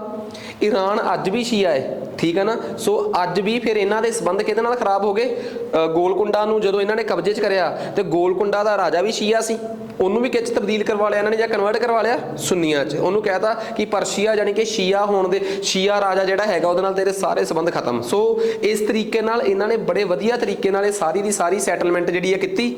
ਇਸੇ ਕਰਕੇ ਮੈਂ ਕਹੂੰਗਾ ਕਿ ਇਹਨੇ ਡੈਕਨ ਵਾਲੇ ਪਾਸੇ ਆਪਣੇ ਜਿਹੜੇ ਸਾਰੇ ਕਨਫਲਿਕਟ ਸੀਗੇ ਆਲਮੋਸਟ ਖਤਮ ਕਰ ਲਏ। ਉਸ ਤੋਂ ਬਾਅਦ ਇਹਨੇ ਆਪਣੇ ਆਪ ਨੂੰ ਮਤਲਬ ਕਿ ਥੋੜਾ ਜਿਹਾ ਫਲਾਉਣ 'ਚ ਹੈਲਪ, ਇਸੇ ਚੀਜ਼ ਨੇ ਦੀ ਹੈਲਪ ਕੀਤੀ ਆ, ਠੀਕ ਆ। ਸੋ ਇਹ ਜ਼ਰੂਰੀ ਆ ਕਿ ਜਿੰਨਾ ਚਿਰ ਇਹ ਸਾਊਥ ਇੰਡੀਆ 'ਚ ਇਹਨੇ ਸੈਟਲਮੈਂਟ ਕੀਤੀ ਆ, ਇਸ ਤੋਂ ਬਾਅਦ ਇਹਨੂੰ ਇੱਕ ਮੌਕਾ ਮਿਲ ਗਿਆ ਦੁਬਾਰਾ ਫੇਰ ਕੰਧਾਰ ਖੰਦੂਰ ਫਤਿਹ ਕਰਨ ਦਾ। ਉਨੇ ਚਿਰ 'ਚ ਥੱਲੇ ਵਾਲਿਆਂ ਨੇ ਤਿੜਫਿੜ ਫੇਰ ਕੀਤੀ ਆ ਜਿਹੜੇ ਅਹਿਮਦਨਗਰ ਗੋਲਕੁੰਡਾ ਵਾਲੇ ਆ, ਉਨੇ ਚਿਰ 'ਚ ਵਧੀਆ ਉਧਰੋਂ ਸੈਟਲਮੈਂਟ ਕਰਕੇ ਆ ਗਿਆ। ਹੁਣ ਇਹਦੇ ਕੋਲ ਖੁੱਲਾ ਟਾਈਮ ਸੀ ਇਹਨਾਂ ਨੂੰ ਦੁਬਾਰਾ ਫੇਰ ਜਿੱਤਣ ਦਾ। ਸੋ ਆਹ ਇਹਦੀ ਸਟ੍ਰੈਟਜੀ ਰਹੀ ਹੈ। ਮਤਲਬ ਇਹਨੂੰ ਨਾ ਵਿੱਚ ਟਾਈਮ ਮਿਲ ਗਿਆ, ਆ ਦੇਖੋ ਸਾਫ਼ ਪਤਾ ਲੱਗ ਰਿਹਾ ਕਿ ਇਹਨੂੰ ਵਿੱਚ ਨਾ 10 ਸਾਲਾਂ ਦਾ ਟਾਈਮ ਮਿਲ ਗਿਆ ਕਿ ਤੂੰ ਇੱਥੇ ਸੈਟਲਮੈਂਟ ਕਰ ਲਈ, ਹੁਣ ਤੂੰ ਕੰਧਾਰ ਜਾ ਕੇ ਫਤਿਹ ਕਰ ਲਾ। ਉਹਨੇ ਚਿਰ 'ਚ ਜੇ ਇਹ ਦੁਬਾਰਾ ਬਗਾਵਤ ਕਰਨਗੇ ਵੀ ਤਾਂ ਹੁਣ ਤੇਰੀ ਉਧਰਲੇ ਪਾਸੇ ਤੈਨੂੰ ਟੈਨਸ਼ਨ ਨਹੀਂ ਕਿ ਤੂੰ ਇਧਰਲੇ ਪਾਸੇ ਧਿਆਨ ਰੱਖੇਗਾ, ਤੇਰਾ ਕੰਧਾਰ ਵਾਲੇ ਇੱਧਰ ਨੂੰ ਆ ਜਾਣਗੇ ਜਾਂ ਪਰਸ਼ੀਆ ਦਾ ਰਾਜਾ ਇੱਧਰ ਨੂੰ ਆ ਜਾਊਗਾ। ਕਿਉਂਕਿ ਪਰਸ਼ੀਆ ਦਾ ਰਾਜਾ ਇਹਦੇ ਤੇ ਨੈਚੁਰਲ ਜੀ ਗੱਲ ਆ, ਜੇ ਇਹ ਕੰਧਾਰ ਜਾਂ ਉਸ ਨਾਰਥ ਵੈਸਟ ਫਰੰਟੀਅਰ ਬਾਰਡਰ ਨੂੰ ਸਿਕਿਉਰ ਨਾ ਕਰਦਾ, ਇਹਦੇ ਤੇ ਹਮਲਾ ਕਰਦਾ। ਕਿਉਂ? ਇਹਨੇ ਪਰਸ਼ੀਆ ਦੇ ਰਾਜੇ ਦਾ ਇੱਕ ਖਾਸ ਦੋਸਤ ਗੋਲਕੁੰਡਾ ਦਾ ਜਿਹੜਾ ਸੀਗਾ ਰਾਜਾ ਸੀਗਾ, ਉਹਨੂੰ ਇਹਦੇ ਤੋਂ ਤੋੜਤਾ ਸੀ। ਆ ਗੱਲ ਦੱਸੋ, ਸਮਝ ਆ ਗਈ? ਸੋ ਇਸ ਤਰੀਕੇ ਨਾਲ ਇੱਕ ਦੂਜੇ ਨਾਲ ਇਸ ਤਰੀਕੇ ਨਾਲ ਖੁੰਦਕ ਵਗੈਰਾ ਕੱਢਦੇ ਸੀਗੇ, ਠੀਕ ਆ। ਹੁਣ ਆ ਦੇਖੋ ਸ਼ਾਹਜਹਾਨ ਦੀ ਖਾਸੀਅਤ, ਇਹਨੇ ਪੁਰਤਗਾਲੀਆਂ ਨੂੰ ਹੁਗਲੀ ਦੇ ਵਿੱਚ ਹਰਾਤਾ ਸੀਗਾ। ਇਹਦੀ ਵਜ੍ਹਾ ਕੀ ਸੀ? ਜਿਹੜੇ ਪੁਰਤਗਾਲੀ ਸੀ ਨਾ, ਇਹ ਭਾਰਤ 'ਚ ਆ ਗਏ ਸੀ 1498 ਜਾਂ 1500 ਤੋਂ ਬਾਅਦ ਹੀ। ਪੁਰਤਗਾਲੀ ਜਿਹੜੇ ਸੀਗੇ ਇਹਨਾਂ ਨੇ ਹੁਗਲੀ ਵਾਲੇ ਪਾਸਿਓਂ ਨਾ ਪਤਾ ਕੀ ਕਰਦੇ ਸੀ, ਕਲਕੱਤੇ ਦੇ ਨੇੜਿਓਂ ਜਾਂ ਬੰਗਾਲ ਦੇ ਵਿੱਚੋਂ ਲੁੱਟ ਖੋਹ ਕਰ ਲੈਂਦੇ ਸੀ। ਇਹ ਸਾਰੀ ਦਾ ਸਾਰਾ ਚੋਰੀ ਦਾ ਸਮਾਨ, ਪਾਇਰੇਟਡ ਸਮਾਨ ਜਿਹੜਾ ਸੀਗਾ ਉਹ ਕੀ ਕਰਦੇ ਸੀ ਬਿਨਾਂ ਟੈਕਸ ਤੋਂ। ਜਦ ਕਿ ਕੀ ਹੁੰਦਾ ਸੀਗਾ, ਇਹਨਾਂ ਨੂੰ ਜੇ ਇਹਨਾਂ ਨੇ ਮੁਗਲ ਅੰਪਾਇਰ 'ਚ ਕੁਝ ਖਰੀਦ ਕੇ ਬਾਹਰ ਲੈ ਕੇ ਜਾਣਾ ਹੈ ਤਾਂ ਇੱਕ ਟੈਕਸ ਪੇ ਕਰਨਾ ਪਊਗਾ ਇਹਨਾਂ ਨੂੰ, ਠੀਕ ਆ। ਕਿ ਤੁਸੀਂ ਇਸ ਸਮਾਨ ਨੂੰ ਇੰਡੀਆ 'ਚੋਂ ਬਾਹਰ ਜੇ ਲੈ ਕੇ ਜਾਣਾ, ਬਾਹਰ ਵੇਚਣਾ ਹੈ, ਤਾਂ ਇਹ ਪਾਇਰੇਸੀ ਕਰਦੇ ਸੀ। ਚੋਰੀ ਸਮਾਨ ਹੁਗਲੀ ਦੀ ਬੰਦਰਗਾਹ ਤੱਕ ਲਿਜਾ ਕੇ ਉੱਥੋਂ ਕੱਢ ਕੇ ਇਹ ਪੁਰਤਗਾਲ ਲੈ ਜਾਂਦੇ ਸੀ। ਪੁਰਤਗਾਲੀਆਂ ਨੇ ਹੁਗਲੀ ਦੀ ਬੰਦਰਗਾਹ ਨੂੰ ਬੜਾ ਲੰਮਾ ਸਮਾਂ ਵਾਸਤੇ ਪਾਇਰੇਸੀ ਦੇ ਤਰੀਕੇ ਨਾਲ ਵਰਤਿਆ, ਪਾਇਰੇਸੀ ਦੇ ਤੌਰ ਤੇ ਵਰਤਿਆ। ਬਸ ਇਹੀ ਗੱਲ ਦਾ ਗੁੱਸਾ ਸੀ ਸ਼ਾਹਜਹਾਨ ਨੂੰ, ਤਾਂ ਸ਼ਾਹਜਹਾਨ ਨੇ ਉਹਨਾਂ ਨੂੰ ਇੱਕ ਵਾਰੀ ਬੁਰੇ ਤਰੀਕੇ ਨਾਲ ਹਰਾਇਆ ਵੀ ਸੀਗਾ, ਠੀਕ ਆ। 1639 'ਚ ਇਹਨੂੰ ਮੌਕਾ ਮਿਲਿਆ ਤੇ ਇਹਨੇ ਬੜੀ ਜਲਦੀ ਕੰਧਾਰ ਨੂੰ ਫਤਿਹ ਕਰ ਲਿਆ, ਠੀਕ ਆ। ਪਰ ਫਿਰ ਇੱਕ ਸਕੀਮ ਪਾ ਗਿਆ, ਜਿਹੜਾ ਉੱਥੋਂ ਦਾ ਪਰਸ਼ੀਆ ਦਾ ਰਾਜਾ ਸੀ, ਦੁਬਾਰਾ ਫਿਰ ਕੰਧਾਰ ਇਹਨਾਂ ਕੋਲ ਖੋ ਕੇ ਲੈ ਗਿਆ, ਠੀਕ ਆ। ਪਰ ਉਸ ਤੋਂ ਬਾਅਦ ਇਹਨਾਂ ਨੇ ਚੰਗੇ ਤਰੀਕੇ ਨਾਲ, ਆ ਦੇਖੋ ਲਿਖਿਆ ਹੋਇਆ ਇੱਥੇ, ਠੀਕ ਆ, ਕਿ 1649 'ਚ ਸ਼ਾਹਜਹਾਨ ਨੇ ਫਿਰ ਨਾਰਥ ਵੈਸਟ ਫਰੰਟੀਅਰ ਨੂੰ ਰਿਕਵਰ ਕਰਨ ਦੀ ਕੋਸ਼ਿਸ਼ ਕੀਤੀ, ਪਰ ਫਿਰ ਉਸ ਤੋਂ ਬਾਅਦ ਉਹਨੇ ਛੱਡਤਾ। ਸ਼ਾਹਜਹਾਨ ਨੂੰ ਫਿਰ ਕੀ ਸੀਗਾ ਇਹਨੇ ਕੰਧਾਰ ਦਾ ਸੁਪਨਾ ਜਿਹੜਾ ਸੀਗਾ ਉਹ ਛੱਡਤਾ ਤੇ ਇਹਨੇ ਕੀ ਕੀਤਾ ਕਿ ਜੇ ਮੈਂ ਦੱਖਣ ਵਾਲੇ ਪਾਸੇ ਦੁਬਾਰਾ ਜਾਣਾ ਹੈ, ਹੁਣ ਤੁਸੀਂ ਕਹੋਗੇ ਦੱਖਣ ਵਾਲੇ ਪਾਸੇ ਦਾ 1632 33 34 ਚ ਸੈਟਲਮੈਂਟ ਕਰੀ ਹੈ, ਪਰ ਦੱਖਣ ਵਾਲੇ ਪਾਸੇ ਇਹਨੂੰ ਬਾਅਦ ਚ ਪਤਾ ਲੱਗਿਆ ਕਿ ਦੱਖਣ ਵਾਲੇ ਜਿਹੜੇ ਉਹ ਨਾ ਆਦਿਲ ਸ਼ਾਹੀ ਵੰਸ਼ ਵਾਲੇ ਜਾਂ ਆਪਣੇ ਨਿਜ਼ਾਮ ਸ਼ਾਹੀ ਵੰਸ਼ ਵਾਲੇ ਉਹ ਦੁਬਾਰਾ ਫੇਰ ਸਕੀਮ ਬਣਾਉਣ ਨੂੰ ਫਿਰਦੇ ਆ ਤੇ ਮਰਾਠੇ ਵੀ ਦੁਬਾਰਾ ਪੈਦਾ ਹੋ ਰਹੇ ਆ। ਈਵਨ ਕਿ ਮਰਾਠਿਆਂ 'ਚ ਤਾਂ ਹੁਣ ਜਿਹੜਾ ਨਵਾਂ ਮਰਾਠਾ ਸੀ ਸ਼ਿਵਾਜੀ ਭੌਂਸਲੇ, ਉਹਦੀਆਂ ਤਾਂ ਜਿਹੜੀਆਂ ਉਹਦੀ ਅਗਰੈਸਿਵਨੈਸ ਜਿਹੜੀ ਸੀ ਆਪਣੇ ਪਿਤਾ ਤੋਂ ਵੀ 2 ਕਦਮ ਉੱਪਰ ਸੀਗੀ। ਸੋ ਇਸ ਕਰਕੇ ਇਹਨੂੰ ਖਤਰਾ ਲੱਗਿਆ, ਇਹਨੇ ਨਾਰਥ ਵੈਸਟ ਫਰੰਟੀਅਰ ਤੇ ਕੰਧਾਰ ਤੇ ਕਬਜ਼ਾ ਕਰਨ ਦੀ ਬਜਾਏ ਆਪਣੀ ਸੈਨਾ ਨੂੰ ਪੰਜਾਬ ਦੇ ਬਾਰਡਰ ਤੇ ਫਿਕਸ ਕਰਤਾ ਕਿ ਉੱਪਰ ਹਮਲਾ ਨਾ ਕਰੋ, ਤੁਸੀਂ ਇਸ ਬਾਰਡਰ ਨੂੰ ਹੀ ਚੰਗੀ ਤਰ੍ਹਾਂ ਸਿਕਿਉਰ ਕਰ ਲਓ, ਉਨਾ ਹੀ ਬਹੁਤ ਆਪਣੇ ਵਾਸਤੇ, ਤਾਂ ਜੋ ਉੱਥੋਂ ਕੋਈ ਹਮਲਾਵਰ ਆਪਣੇ ਤੇ ਨਾ ਆਵੇ ਤੇ ਮੈਂ ਬਾਕੀ ਸਾਰੀ ਸੈਨਾ ਲੈ ਕੇ ਕਿੱਥੇ ਜਾਵਾਂ, ਡੈਕਨ ਵਾਲੇ ਪਾਸੇ। ਸੋ ਫਿਰ ਇਹਨੇ ਜਾ ਕੇ ਡੈਕਨ ਵਾਲੇ ਪਾਸੇ ਗਿਆ, ਠੀਕ ਆ। ਤੇ ਬਸ ਤਕਰੀਬਨ ਇਸੇ ਡਿਸਪਿਊਟ 'ਚ ਜਿਹੜਾ ਸਾਊਥ ਇੰਡੀਆ ਦਾ ਡਿਸਪਿਊਟ ਸੀਗਾ, ਡੈਕਨ ਵਾਲੇ ਪਾਸੇ ਨੂੰ ਓਵਰਆਲ ਜੇ ਕਿਸੇ ਨੇ ਖਤਮ ਕੀਤਾ, ਪਰ ਹਾਂ ਇਹਦੇ ਸਮੇਂ ਇਹ ਨਹੀਂ ਸੀਗਾ ਕਿ ਡੈਕਨ ਵਾਲੇ ਪਾਸੇ ਕੋਈ ਬਗਾਵਤ ਹੋ ਗਈ ਹੈ, ਐਵੇਂ ਦਾ ਕੁਝ ਨਹੀਂ ਹੋਇਆ। ਅਸਲ 'ਚ ਡੈਕਨ ਵਾਲੇ ਪਾਸੇ ਬਗਾਵਤ ਹੋਣ ਦਾ ਨਾ ਹੋਣ ਦਾ ਕਾਰਨ ਕੀ ਸੀ? ਇਹਦਾ ਸਭ ਤੋਂ ਭਰੋਸੇਦਾਰ ਜਿਹੜਾ ਵਾਈਸਰਾਏ ਸੀਗਾ ਉਹ ਡੈਕਨ ਵਾਲਾ ਪਾਸਾ ਸਾਰਾ ਕੰਟਰੋਲ ਕਰ ਰਿਹਾ ਸੀਗਾ। ਜਦੋਂ ਇਹ ਕੰਧਾਰ ਗਿਆ ਤੇ ਦਿੱਲੀ ਰਿਹਾ, ਉਸ ਟਾਈਮ ਡੈਕਨ ਵਾਲਾ ਪਾਸਾ ਇਹਦਾ ਬੜਾ ਖਾਸ ਵਾਈਸਰਾਏ ਸੀਗਾ, ਉਹਦੇ ਕਬਜ਼ੇ 'ਚ ਸੀਗਾ ਤੇ ਉਸ ਵਾਈਸਰਾਏ ਦਾ ਨਾਮ ਸੀ ਆਲਮਗੀਰ। ਉਹੀ ਆਲਮਗੀਰ ਅੱਗੇ ਜਾ ਕੇ ਕੀ ਬਣੂਗਾ? ਔਰੰਗਜ਼ੇਬ। ਇਟ ਮੀਨਸ ਇਹਦਾ ਸਭ ਤੋਂ ਖਾਸ ਮੁੰਡਾ ਜਿਹੜਾ ਔਰੰਗਜ਼ੇਬ ਸੀਗਾ, ਉਹਨੇ ਇਹਦੇ ਸਮੇਂ ਕਿਹੜੇ ਹਿੱਸੇ ਨੂੰ ਸਾਂਭਿਆ ਹੈ? ਡੈਕਨ ਵਾਲੇ ਪਾਸੇ ਨੂੰ। ਤੇ ਮੈਂ ਤੁਹਾਨੂੰ ਇੱਕ ਗੱਲ ਦੱਸਦਾ, ਔਰੰਗਜ਼ੇਬ ਦਾ ਦਿੱਲੀ ਦਿਲ ਵੀ ਨਹੀਂ ਸੀ ਲੱਗਦਾ। ਔਰੰਗਜ਼ੇਬ ਜਦੋਂ ਰਾਜਾ ਬਣੂਗਾ ਨਾ 1658 ਚ 1658 ਚ, ਉਸ ਤੋਂ ਲੈ ਕੇ 1707 ਤੱਕ ਉਹ ਆਪਣੀ ਜ਼ਿੰਦਗੀ ਦਾ ਬਹੁਤਾ ਹਿੱਸਾ ਦੱਖਣ ਵਾਲੇ ਪਾਸੇ ਹੀ ਕੱਢ ਦੂਗਾ। ਔਲਦੋ ਰਾਜਾ ਉਹ ਦਿੱਲੀ ਦਾ ਹੈ, ਦਿੱਲੀ ਤੋਂ ਪੂਰੇ ਭਾਰਤ ਨੂੰ ਚਲਾਉਣ ਦੀ ਉਹਦੀ ਜ਼ਿੰਮੇਵਾਰੀ ਬਣਦੀ ਆ, ਪਰ ਉਹ ਆਪਣਾ ਬਹੁਤਾ ਸਮਾਂ ਕਿਹੜੇ ਪਾਸੇ ਕੱਢੂਗਾ? ਡੈਕਨ ਵਾਲੇ ਪਾਸੇ। ਡੈਕਨ ਚ ਉਹਦੇ ਘੱਟੋ ਘੱਟ ਲੜਾਈ ਦੇ 4-5 ਫੇਸ ਚੱਲਣਗੇ। ਪਹਿਲਾਂ ਗੋਲਕੁੰਡਾ ਵਾਲਿਆਂ ਨੂੰ, ਮਤਲਬ ਉਹ ਸ਼ਖਸ ਆ ਜਿਸ ਤੋਂ ਬਾਅਦ ਨਾ ਤਾਂ ਤੁਹਾਨੂੰ ਕਦੀ ਗੋਲਕੁੰਡਾ ਸੁਣੂਗਾ ਨਾ ਬੀਜਾਪੁਰ ਸੁਣੂਗਾ, ਕਿਉਂਕਿ ਉਹਨਾਂ ਨੂੰ ਛੋਟੇ ਛੋਟੇ ਪਿੰਡਾਂ ਤੱਕ ਸੀਮਿਤ ਕਰਨ ਵਾਲਾ ਜੇ ਕੋਈ ਮੁਗਲ ਐਂਪਰਰ ਸੀਗਾ। ਜੇ ਕੋਈ ਮੈਨੂੰ ਇਹ ਪੁੱਛੇ ਕਿ ਯਾਰ ਤੁਸੀਂ ਸ਼ਾਹਜਹਾਨ ਦੀ ਡੈਕਨ ਪਾਲਿਸੀ ਨੂੰ ਸਕਸੈਸਫੁਲ ਕਿਉਂ ਕਿਹਾ, ਮੈਂ ਇਸੇ ਕਰਕੇ ਕਿਹਾ ਕਿਉਂਕਿ ਸਾਊਥ ਇੰਡੀਆ 'ਚ ਕਿਸ ਸ਼ਖਸ ਨੇ ਬਗਾਵਤ ਨਹੀਂ ਹੋਣ ਦਿੱਤੀ ਸ਼ਾਹਜਹਾਨ ਦੇ ਵੇਲੇ? ਔਰੰਗਜ਼ੇਬ ਨੇ, ਜਾਂ ਕਹਿ ਲਓ ਆਲਮਗੀਰ ਨੇ, ਠੀਕ ਆ।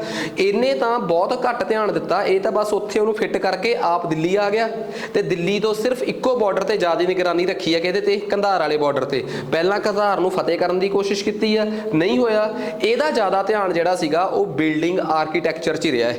ਮਤਲਬ ਕਿ ਇਹ ਤਾਂ ਮੈਂ ਉਹਦੀਆਂ ਲੜਾਈਆਂ ਦੱਸੀਆਂ ਹੈ, ਪਰ ਉਹਦਾ ਬਹੁਤਾ ਧਿਆਨ ਜਿਹੜਾ ਹੈ ਉਹ ਆਰਕੀਟੈਕਚਰ 'ਚ ਹੀ ਰਿਹਾ ਹੈ। ਆ ਜਾਓ, ਇਹਦੇ ਸਮੇਂ ਨੂੰ ਇਹ ਕਿਹਾ ਜਾ ਸਕਦਾ ਹੈ ਕਿ ਮੁਗਲ ਵੰਸ਼ ਦਾ ਵਸਤੂ ਕਲਾ ਦੇ ਮਾਮਲੇ 'ਚ, ਵਸਤੂ ਕਲਾ ਮਤਲਬ ਕਿ ਆਰਕੀਟੈਕਚਰ ਦੇ ਮਾਮਲੇ 'ਚ ਇੱਕ ਸਵਰਨ ਕਾਲ ਜਿਹਨੂੰ ਆਪਾਂ ਪੰਜਾਬੀ 'ਚ ਕਹਿ ਦਿੰਦੇ ਹਾਂ, ਜਾਂ ਪੰਜਾਬੀ 'ਚ ਸੁਨਹਿਰੀ ਯੁੱਗ ਕਹਿ ਦਿੰਦੇ ਹਾਂ, ਜਿਹਨੂੰ ਆਪਾਂ ਗੋਲਡਨ ਏਜ ਮੰਨਿਆ ਜਾ ਸਕਦਾ ਹੈ ਇਸ ਸਮੇਂ ਨੂੰ। ਵਜ੍ਹਾ ਇਹਦੇ ਸਮੇਂ ਬਣੀਆਂ ਬਿਲਡਿੰਗਸ ਜਿਹੜੀਆਂ ਸੀ ਉਹ ਆਰਕੀਟੈਕਚਰ ਦਾ ਜ਼ਿਨਤ ਸੀਗਾ, ਮਤਲਬ ਕਿ ਅਖੀਰਲਾ ਅਲਟੀਮੇਟ ਸੀਗਾ, ਉਸ ਤੋਂ ਉੱਪਰਲਾ ਕੁਝ ਵੀ ਨਹੀਂ ਸੀਗਾ। ਚਾਹੇ ਤੁਸੀਂ ਮੋਤੀ ਮਸਜਿਦ ਦੀ ਗੱਲ ਕਰ ਲਓ, ਚਾਹੇ ਤੁਸੀਂ ਜਾਮਾ ਮਸਜਿਦ ਦੀ ਗੱਲ ਕਰ ਲਓ, ਚਾਹੇ ਤੁਸੀਂ ਤਾਜ ਮਹਿਲ ਦੀ ਗੱਲ ਕਰ ਲਓ, ਹਰ ਇੱਕ ਬਿਲਡਿੰਗ ਆਪਣੇ, ਲਾਲ ਕਿਲੇ ਦੀ ਗੱਲ ਕਰ ਲਓ, ਹਰ ਬਿਲਡਿੰਗ ਆਪਣੇ ਆਪ 'ਚ ਬੈਸਟ ਸੀ। ਸਭ ਤੋਂ ਪਹਿਲੀ ਗੱਲ ਕਰਦੇ ਆਪਾਂ ਤਾਜ ਮਹਿਲ ਦੀ, ਠੀਕ ਆ। ਬਣਾਉਣ 'ਚ 22 ਸਾਲ ਲੱਗੇ। ਇੰਪੋਰਟੈਂਟ ਪਰਸ਼ੀਅਨ ਡਿਜ਼ਾਈਨਰ ਸੀਗੇ ਉਸਤਾਦ ਈਸਾ ਤੇ ਈਸਾ ਮੁਹੰਮਦ, ਇਹ ਦੋ ਸੀਗੇ ਜਿਨ੍ਹਾਂ ਨੇ ਮਤਲਬ ਕਿ ਕਹਿ ਲਓ ਕਿ ਇਹਨੂੰ ਬਣਾਇਆ ਸੀਗਾ। ਤੇ ਜਿਹੜਾ ਮੇਨ ਡੋਮ ਸੀਗਾ, ਇੱਕ ਤਾਂ ਥੱਲੇ ਵਾਲਾ ਡੋਮ ਹੋ ਗਿਆ ਇਹਦੇ ਅੰਦਰਲੇ ਪਾਸੇ, ਇੱਕ ਆ ਮੇਨ ਡੋਮ ਜਿਹੜਾ ਸੀਗਾ। ਇਸੇ ਕਰਕੇ ਇਹ ਡਬਲ ਡੋਮ ਸਟਰਕਚਰ ਦਾ ਸਭ ਤੋਂ ਤਗੜਾ ਨਮੂਨਾ ਹੈ। ਇਹਨੂੰ ਇਸਮਾਇਲ ਖਾਨ ਨੇ ਡਿਜ਼ਾਈਨ ਕੀਤਾ ਸੀਗਾ, ਠੀਕ ਆ। ਸੋ ਇਹ ਪਰਸ਼ੀਅਨ ਕਲਾਕਾਰਾਂ ਨੂੰ ਸਪੈਸ਼ਲੀ ਬੁਲਾਇਆ ਗਿਆ, ਠੀਕ ਆ। ਨੈਕਸਟ ਜੇ ਗੱਲ ਕਰਦੇ ਆ ਮੌਸਕਿਊ ਦੀ, ਤਾਂ ਇਹਦੀ ਮੋਤੀ ਮਸਜਿਦ ਆਗਰੇ ਵਾਲੀ ਬੜੀ ਮਸ਼ਹੂਰ ਆ, ਠੀਕ ਆ। ਸ਼ੀਸ਼ ਮਹਿਲ ਜਿਹੜਾ ਸੀ ਉਹ ਆਗਰੇ 'ਚ ਬਣਾਇਆ ਸੀਗਾ ਇਹਦਾ। ਤੀਸਰੀ ਚੀਜ਼ ਜਾਮਾ ਮਸਜਿਦ ਦਿੱਲੀ, ਜਿਹੜੀ ਕਿ ਸਭ ਤੋਂ ਬੈਸਟ ਉਹ ਇਹਦੇ ਸਮੇਂ ਦੀ ਬਿਲਡਿੰਗ ਆ ਜਾਮਾ ਮਸਜਿਦ। ਉਸ ਤੋਂ ਬਾਅਦ ਜੇ ਆਪਾਂ ਦੇਖੀਏ ਲਾਲ ਕਿਲਾ, ਤੇ ਲਾਲ ਕਿਲੇ ਦੇ ਅੰਦਰ ਬਣੇ ਵੱਖ-ਵੱਖ ਵਿੰਗ, ਦੀਵਾਨੇ ਖਾਸ, ਦੀਵਾਨੇ ਆਮ, ਕਿੱਥੇ ਇਹਦੀ ਨੋਬਲਸ ਨਾਲ ਮੀਟਿੰਗ ਹੁੰਦੀ ਸੀ, ਕਿੱਥੇ ਇਹ ਆਮ ਲੋਕਾਂ ਨੂੰ ਮਿਲਦਾ ਸੀਗਾ, ਠੀਕ ਆ। ਜਾਂ ਹੋਰ ਲਾਹੌਰ ਦਾ ਸ਼ਾਲੀਮਾਰ ਬਾਗ, ਇੱਕ ਸ਼ਾਹਜਹਾਨਾ। ਆ ਜਿਹੜਾ ਸ਼ਾਹਜਹਾਨਾਬਾਦ ਸ਼ਹਿਰ ਹੈ ਨਾ, ਇਹ ਪਤਾ ਕੀ ਆ? ਕੁਛ ਨਹੀਂ ਗਾ, ਇਹ ਜਿਹੜਾ ਇਹਦੇ ਦੁਆਰਾ ਬਣਾਇਆ ਗਿਆ ਲਾਲ ਕਿਲੇ ਵਾਲੀ ਬੈਲਟ ਆ ਸਾਰੀ, ਲਾਲ ਕਿਲਾ, ਜਾਮਾ ਮਸਜਿਦ, ਉਹ ਪੂਰੇ ਦੇ ਪੂਰੇ ਏਰੀਏ ਨੂੰ ਜਦੋਂ ਆਪਾਂ देखते हैं तो उन्होंने शाहजहानाबाद कहा जाता है। ये दिल्ली का 7वां शहर सीगा। इस तो पहला दिल्ली का 6वां शहर शेरगढ़ ने बनाया सी, और शेरगढ़ उन्हें बनाया सीगा, ठीक है, जिहदे थोड़ी जी अमेंडमेंट 1 साल बाद चाहे शेरशाह सूरी ने भी की है, ठीक है। उहदा नाम सी शायद दीन पनाह, ठीक है, उहदे शहर जिहड़ा हमायूं दा बनिया सी। ते जे कोई मैनूं पुछे कि राज पिथौरा जिहड़ा कि दूजा शहर सीगा जां उस तो भी पहला 10वीं सैंचरी तो लैके 18वीं सैंचरी तक दिल्ली दे अंदर 7 शहर बने आ। ते मैं 7 शहरां दा स्टोरी जिहड़ी है ना वो पता कित्थे कवर कीती आ। ऑलदो मैं जदों स्टोरी पढ़ाई सी दिल्ली दे 7 शहरां दी, उदों मैं तुहानूं मुगल अंपायर पढ़ाया ही नहीं सीगा, पर मैं ये 7 शहरां दी स्टोरी जिहड़ी है ना वो दिल्ली सल्तनत दे लास्ट लैक्चर च डिस्कस कीती आ, जिथे दिल्ली सल्तनत खत्म हुंदा है ते जिथों मुगल अंपायर शुरू हुंदा है ना, उहदे विच एक टाइम आउंदा है, ਉਹਦੇ ਵਿੱਚ ਇੱਕ ਟਾਈਮ ਆਉਂਦਾ ਹੈ ਆਪਣਾ, ਉਹਨੂੰ ਕਹਿੰਦੇ ਆ ਲਾਸਟ ਲੈਕਚਰ ਆ ਜਿਹੜਾ, ਉੱਥੇ ਆ 7 ਸਿਟੀਜ਼ ਆਫ ਦਿੱਲੀ। ਉੱਥੇ ਮੈਂ 7 ਦੇ 7 ਸ਼ਹਿਰਾਂ ਦਾ ਜ਼ਿਕਰ ਆ, ਤੇ ਉਹ 7 ਸ਼ਹਿਰ ਕਿੱਥੋਂ ਲੈ ਕੇ 10ਵੀਂ ਸਦੀ ਤੋਂ ਲੈ ਕੇ ਆਨੰਦਪਾਲ ਰਾਜੇ ਤੋਂ ਲੈ ਕੇ ਕਿੱਥੋਂ ਤੱਕ ਆ, इत्थों तक शाहजहान तक, शाहजहानाबाद लास्ट शहर आ। इस तो बाद 8वां शहर जिहड़ा ना दिल्ली का वो बनाया है अपना ल्यूटियन, जिन्हें नवी दिल्ली का निर्माण किया है 1912 तो लैके 1932 तक, ठीक है। हुण दिल्ली का 9वां शहर जिहड़ा है वो मोदी जी बना रहे हैं, जिहड़ा नवा पार्लीमेंट ते नवा स्ट्रक्चर 18, ठीक है, उन्होंने आपां मोदियन दिल्ली किया करांगे, जिवें आपां ल्यूटियन दिल्ली कहने हैं, ठीक है। सो कुल मिला के दिल्ली दे जिहड़ी मेडीवल हिस्टरी है ना उहदे च दिल्ली च 7 शहर बने हैं, ते 7 शहरां दा मैं जिक्र दसदा तुहानूं कित्थे किता होया है, तां जो मेडीवल हिस्टरी इन्नी कुछ ज़्यादा फैक्चुअल है ना, इहदे चों तुसीं मतलब मैं एक सिंपल जी गल दस सकदा कि तुसीं किवें कह सकदे हो कि तुहाडी मेडीवल हिस्टरी कंप्लीट आ। जिद्दन मैं इहनूं डन कहता, तुसीं कुछ नहीं करना, तुसीं कोऑपरेटिव दा पेपर किसी नूं कोई कई चीज़ नहीं लभदी, तुसीं मैनूं कह सकदे हो कि शेयर कर दो, मैं शेयर कर दूंगा। कोऑपरेटिव, नैब तहसीलदार ते PCS दा जो कोई भी पेपर, पिछले 2 पेपर चक लो PCS दे ते UPSC दे ਜਿਹੜੇ 2 पेपर होए आ, उस चैक करो कि ਜਿਹੜੇ सवाल मडीवल ਦੇ ਆਏ ਆ ਸਾਡੇ ਇਸ ਲੈਕਚਰ ਨਾਲ ਕਵਰ ਹੋਏ ਆ ਕਿ ਨਹੀਂ। ਬਸ ਉੱਥੋਂ ਤੁਹਾਨੂੰ ਇਹ ਕੌਨਫੀਡੈਂਸ ਹੋ ਜਾਊਗਾ ਕਿ ਇਹ ਸਵਾਲ ਤਾਂ ਨਹੀਂ ਸਾਡੇ ਮਿਸ ਹੋਏ। ਆਹ ਦੱਸੋ, ਆਹ ਕਹਾਣੀ ਕਲੀਅਰ ਹੋ ਗਈ। ਸੋ ਆਹ ਦਿੱਲੀ ਦੀ ਹੋ ਗਈ। ਫਿਰ ਉਸ ਤੋਂ ਆਹ ਛੋਟੀਆਂ ਇਹਨਾਂ ਨੇ ਬਿਲਡਿੰਗਸ ਵਗੈਰਾ ਬਾਰੇ ਦੱਸਿਆ ਸਾਰਾ ਕੁਝ, ਕਿ ਇਹਨਾਂ ਨੇ ਕਿਹੜੀ ਮਤਲਬ ਕਿ ਕਿਸ ਤਰੀਕੇ ਨਾਲ ਇਹਨਾਂ ਨੇ ਸਾਰਾ ਕੁਝ ਕਵਰ ਕੀਤਾ। ਆਹ ਲਾਸਟ 'ਚ ਇੱਕ ਥੋੜਾ ਜਿਹਾ ਆ ਗਿਆ ਹਿਸਟੋਰੀਅਨਸ ਦੀ ਗੱਲ, ਕਿਉਂਕਿ ਇਹਦੇ ਸਮੇਂ ਲਿਟਰੇਚਰ ਦੀ ਗੱਲ, ਠੀਕ ਆ। ਆਪਾਂ ਇਹਦੇ ਸਮੇਂ ਜੋ ਲਿਟਰੇਚਰ ਲਿਖਿਆ ਗਿਆ, ਠੀਕ ਆ, ਉਹਦੀ ਆਪਾਂ ਥੋੜੀ ਜੀ ਗੱਲ ਕਰ ਲਈਏ। ਕਹਿੰਦਾ ਇਨਾयत खान जिन्हें शाहजहाननामा लिखिया, क्योंकि आ नाम बड़ा इंपॉर्टेंट आ। इनायत खान ने शाहजहान की कहानी लिखी है शाहजहाननामा च। फरदूसी है जिहड़ा उन्हें इहदे तो 600 साल पहला लिखिया है शाहनामा, वो महमूद ऑफ गजनवी ते लिखिया है। शाहजहाननामा शाहजहान की गल दसदा है ते शाहनामा महमूद ऑफ गजनवी की गल दसदा है। ते इहदे ते उहदे टाइम च किन्ने सालां दा फर्क आ, 600 सालां दा फर्क आ। किते गलती नाल भी उलझ ना जाओ। दारा शेखों इहदा मुंडा सीगा, ठीक है, दारा शेखों इहदा मुंडा सीगा। शाहजहान जिहड़ा सीगा इहदे सिखां नाल रिलेशन तां बहुत खराब सी। वजह पिता जी दे रिलेशन खराब सी। पिता जी कौन? जहांगीर। जे पिता दे रिलेशन खराब सी तां इहदे भी रिलेशन खराब होणगे। ते रिलेशन ठीक कदों होए आ? रिलेशन ठीक होए आ उदों शाहजहान दे किहदे नाल? सिखां नाल। जदों इहदा मुंडा दारा शेखों इन्ना बीमार हो गया ते पता लग्या कि किन्ने हकीम वैदां ने ठीक करता, समस्या दा हल नहीं होया। 7वें गुरु इहदे समकाली सीगे गुरु हर राय जी। उन्हां दा किरतपुर साहिब च एक हॉस्पिटल सीगा जिन्हों ग्रीन गुरु भी जिन्हां नूं इसे करके कहा जाता, आयुर्वेदिक सेंटर सीगा उन्हां दा। कहंदे उत्थे जदों शाहजहान नूं किसी ने कहा कि उत्थे जाके इलाज कराओ, तां शाहजहान ने अपने मुंडे दा इलाज जदों उत्थों कराया ते रिकवर होया। उस तो बाद शाहजहान जिहड़ा कि 6वें गुरु दे वेले उन्हां नाल इन्ना कुछ लड़दा रहा, 7वें गुरु दे वेले भी लड़िया वो, बट 7वें गुरु दे वेले उहदे सैटलमेंट जिहड़ी आ ना ज़्यादा तां हो गई। तां उस तो बाद शाहजहान दे रिलेशन तां सिखां नाल नहीं खराब होए। शाहजहान दा जिहड़ा मुंडा सीगा औरंगजेब, उन्होंने सिखां तो जरूर गुस्सा सीगा कि जे मेरे मुंडे नूं इह ना बचाउंदे ਤਾਂ ਮੈਨੂੰ ਇਹਦੇ ਨਾਲ ਇੱਕ ਲੜਾਈ ਘੱਟ ਲੜਨੀ ਪੈਂਦੀ, ਕਿਉਂਕਿ ਉਹਨੇ ਆਪਣੇ ਭਰਾਵਾਂ ਨਾਲ ਲੜ ਕੇ ਹੀ ਆਪ ਗੱਦੀ ਤੇ ਬਹਿਣਾ ਸੀ। ਤਾਂ ਨੈਚੁਰਲ ਜੀ ਗੱਲ ਆ। ਦੂਜੀ ਗੱਲ ਸਿੰਪਲ ਜੀ ਗੱਲ ਆ ਯਾਰ, ਜਿੰਨੇ ਵੀ ਇਹ ਰਾਜੇ ਸੀਗੇ, ਸ਼ਾਹਜਹਾਨ ਦੀ ਵੀ ਅਕਲ ਤਾਂ ਹੀ ਟਿਕਾਣੇ ਆਈ ਕਿ ਉਹਦਾ ਆਪਣਾ ਮੁੰਡਾ ਬਿਮਾਰ ਜਿਸ ਤਰ੍ਹਾਂ ਲਾਗੇ ਸੋਤਨ ਜਾਣੇ। ਬਾਕੀਆਂ ਦੇ ਤਾਂ ਕੋਈ ਵੀ ਇਸ ਤਰੀਕੇ, ਬਾਕੀ ਤਾਂ ਸਾਰੇ ਆਪਣੇ ਨਾ ਦਰਬਾਰੀਆਂ ਦੇ ਪ੍ਰਭਾਵ 'ਚ ਸੀ। ਤੇ ਦਰਬਾਰੀਆਂ 'ਚੋਂ ਵੀ ਕਿੰਨਾਂ ਦੇ ਪ੍ਰਭਾਵ 'ਚ? ਕਾਜ਼ੀਆਂ ਦੇ। ਤੇ ਕਾਜ਼ੀਆਂ 'ਚੋਂ ਵੀ ਕਿਹੜੀ ਸੈਕਟ ਦੇ ਕਾਜ਼ੀ ਇਹਨਾਂ ਦੇ ਨਾਲ ਕੰਮ ਕਰਦੇ ਸੀ? ਨਕਸ਼ਬੰਦੀ। ਉਹ ਨਕਸ਼ਬੰਦੀ ਇਹਨਾਂ ਨੂੰ ਬਹੁਤ ਭੜਕਾਉਂਦੇ ਸੀ। ਈਵਨ ਕਿ ਤੁਸੀਂ ਸੁਣਿਆ ਵੀ ਹੋਣਾ ਕਿ ਔਰੰਗਜ਼ੇਬ ਨੂੰ ਜਦੋਂ 10ਵੇਂ ਗੁਰੂ ਦੇ ਬੱਚੇ ਛੋਟੇ ਸਾਹਿਬਜ਼ਾਦਿਆਂ ਨੂੰ ਸ਼ਹੀਦ ਕਰਨਾ ਸੀਗਾ ਤੇ ਉਹ ਨਕਸ਼ਬੰਦੀ ਕਾਜੀ ਸੀ ਜਿਹੜੇ ਕਹਿੰਦੇ ਸੀ ਕਿ ਇਹਨਾਂ ਨੂੰ ਜੇ ਤੂੰ ਨਾ ਮਾਰਿਆ ਤਾਂ ਕਿੰਨਾ ਤੇਰਾ ਨੁਕਸਾਨ ਹੋ ਜਾਊਗਾ, ਕਿ ਸੱਪ ਦੇ ਬੱਚੇ ਸਪੋਲੀਏ ਹੁੰਦੇ ਆ।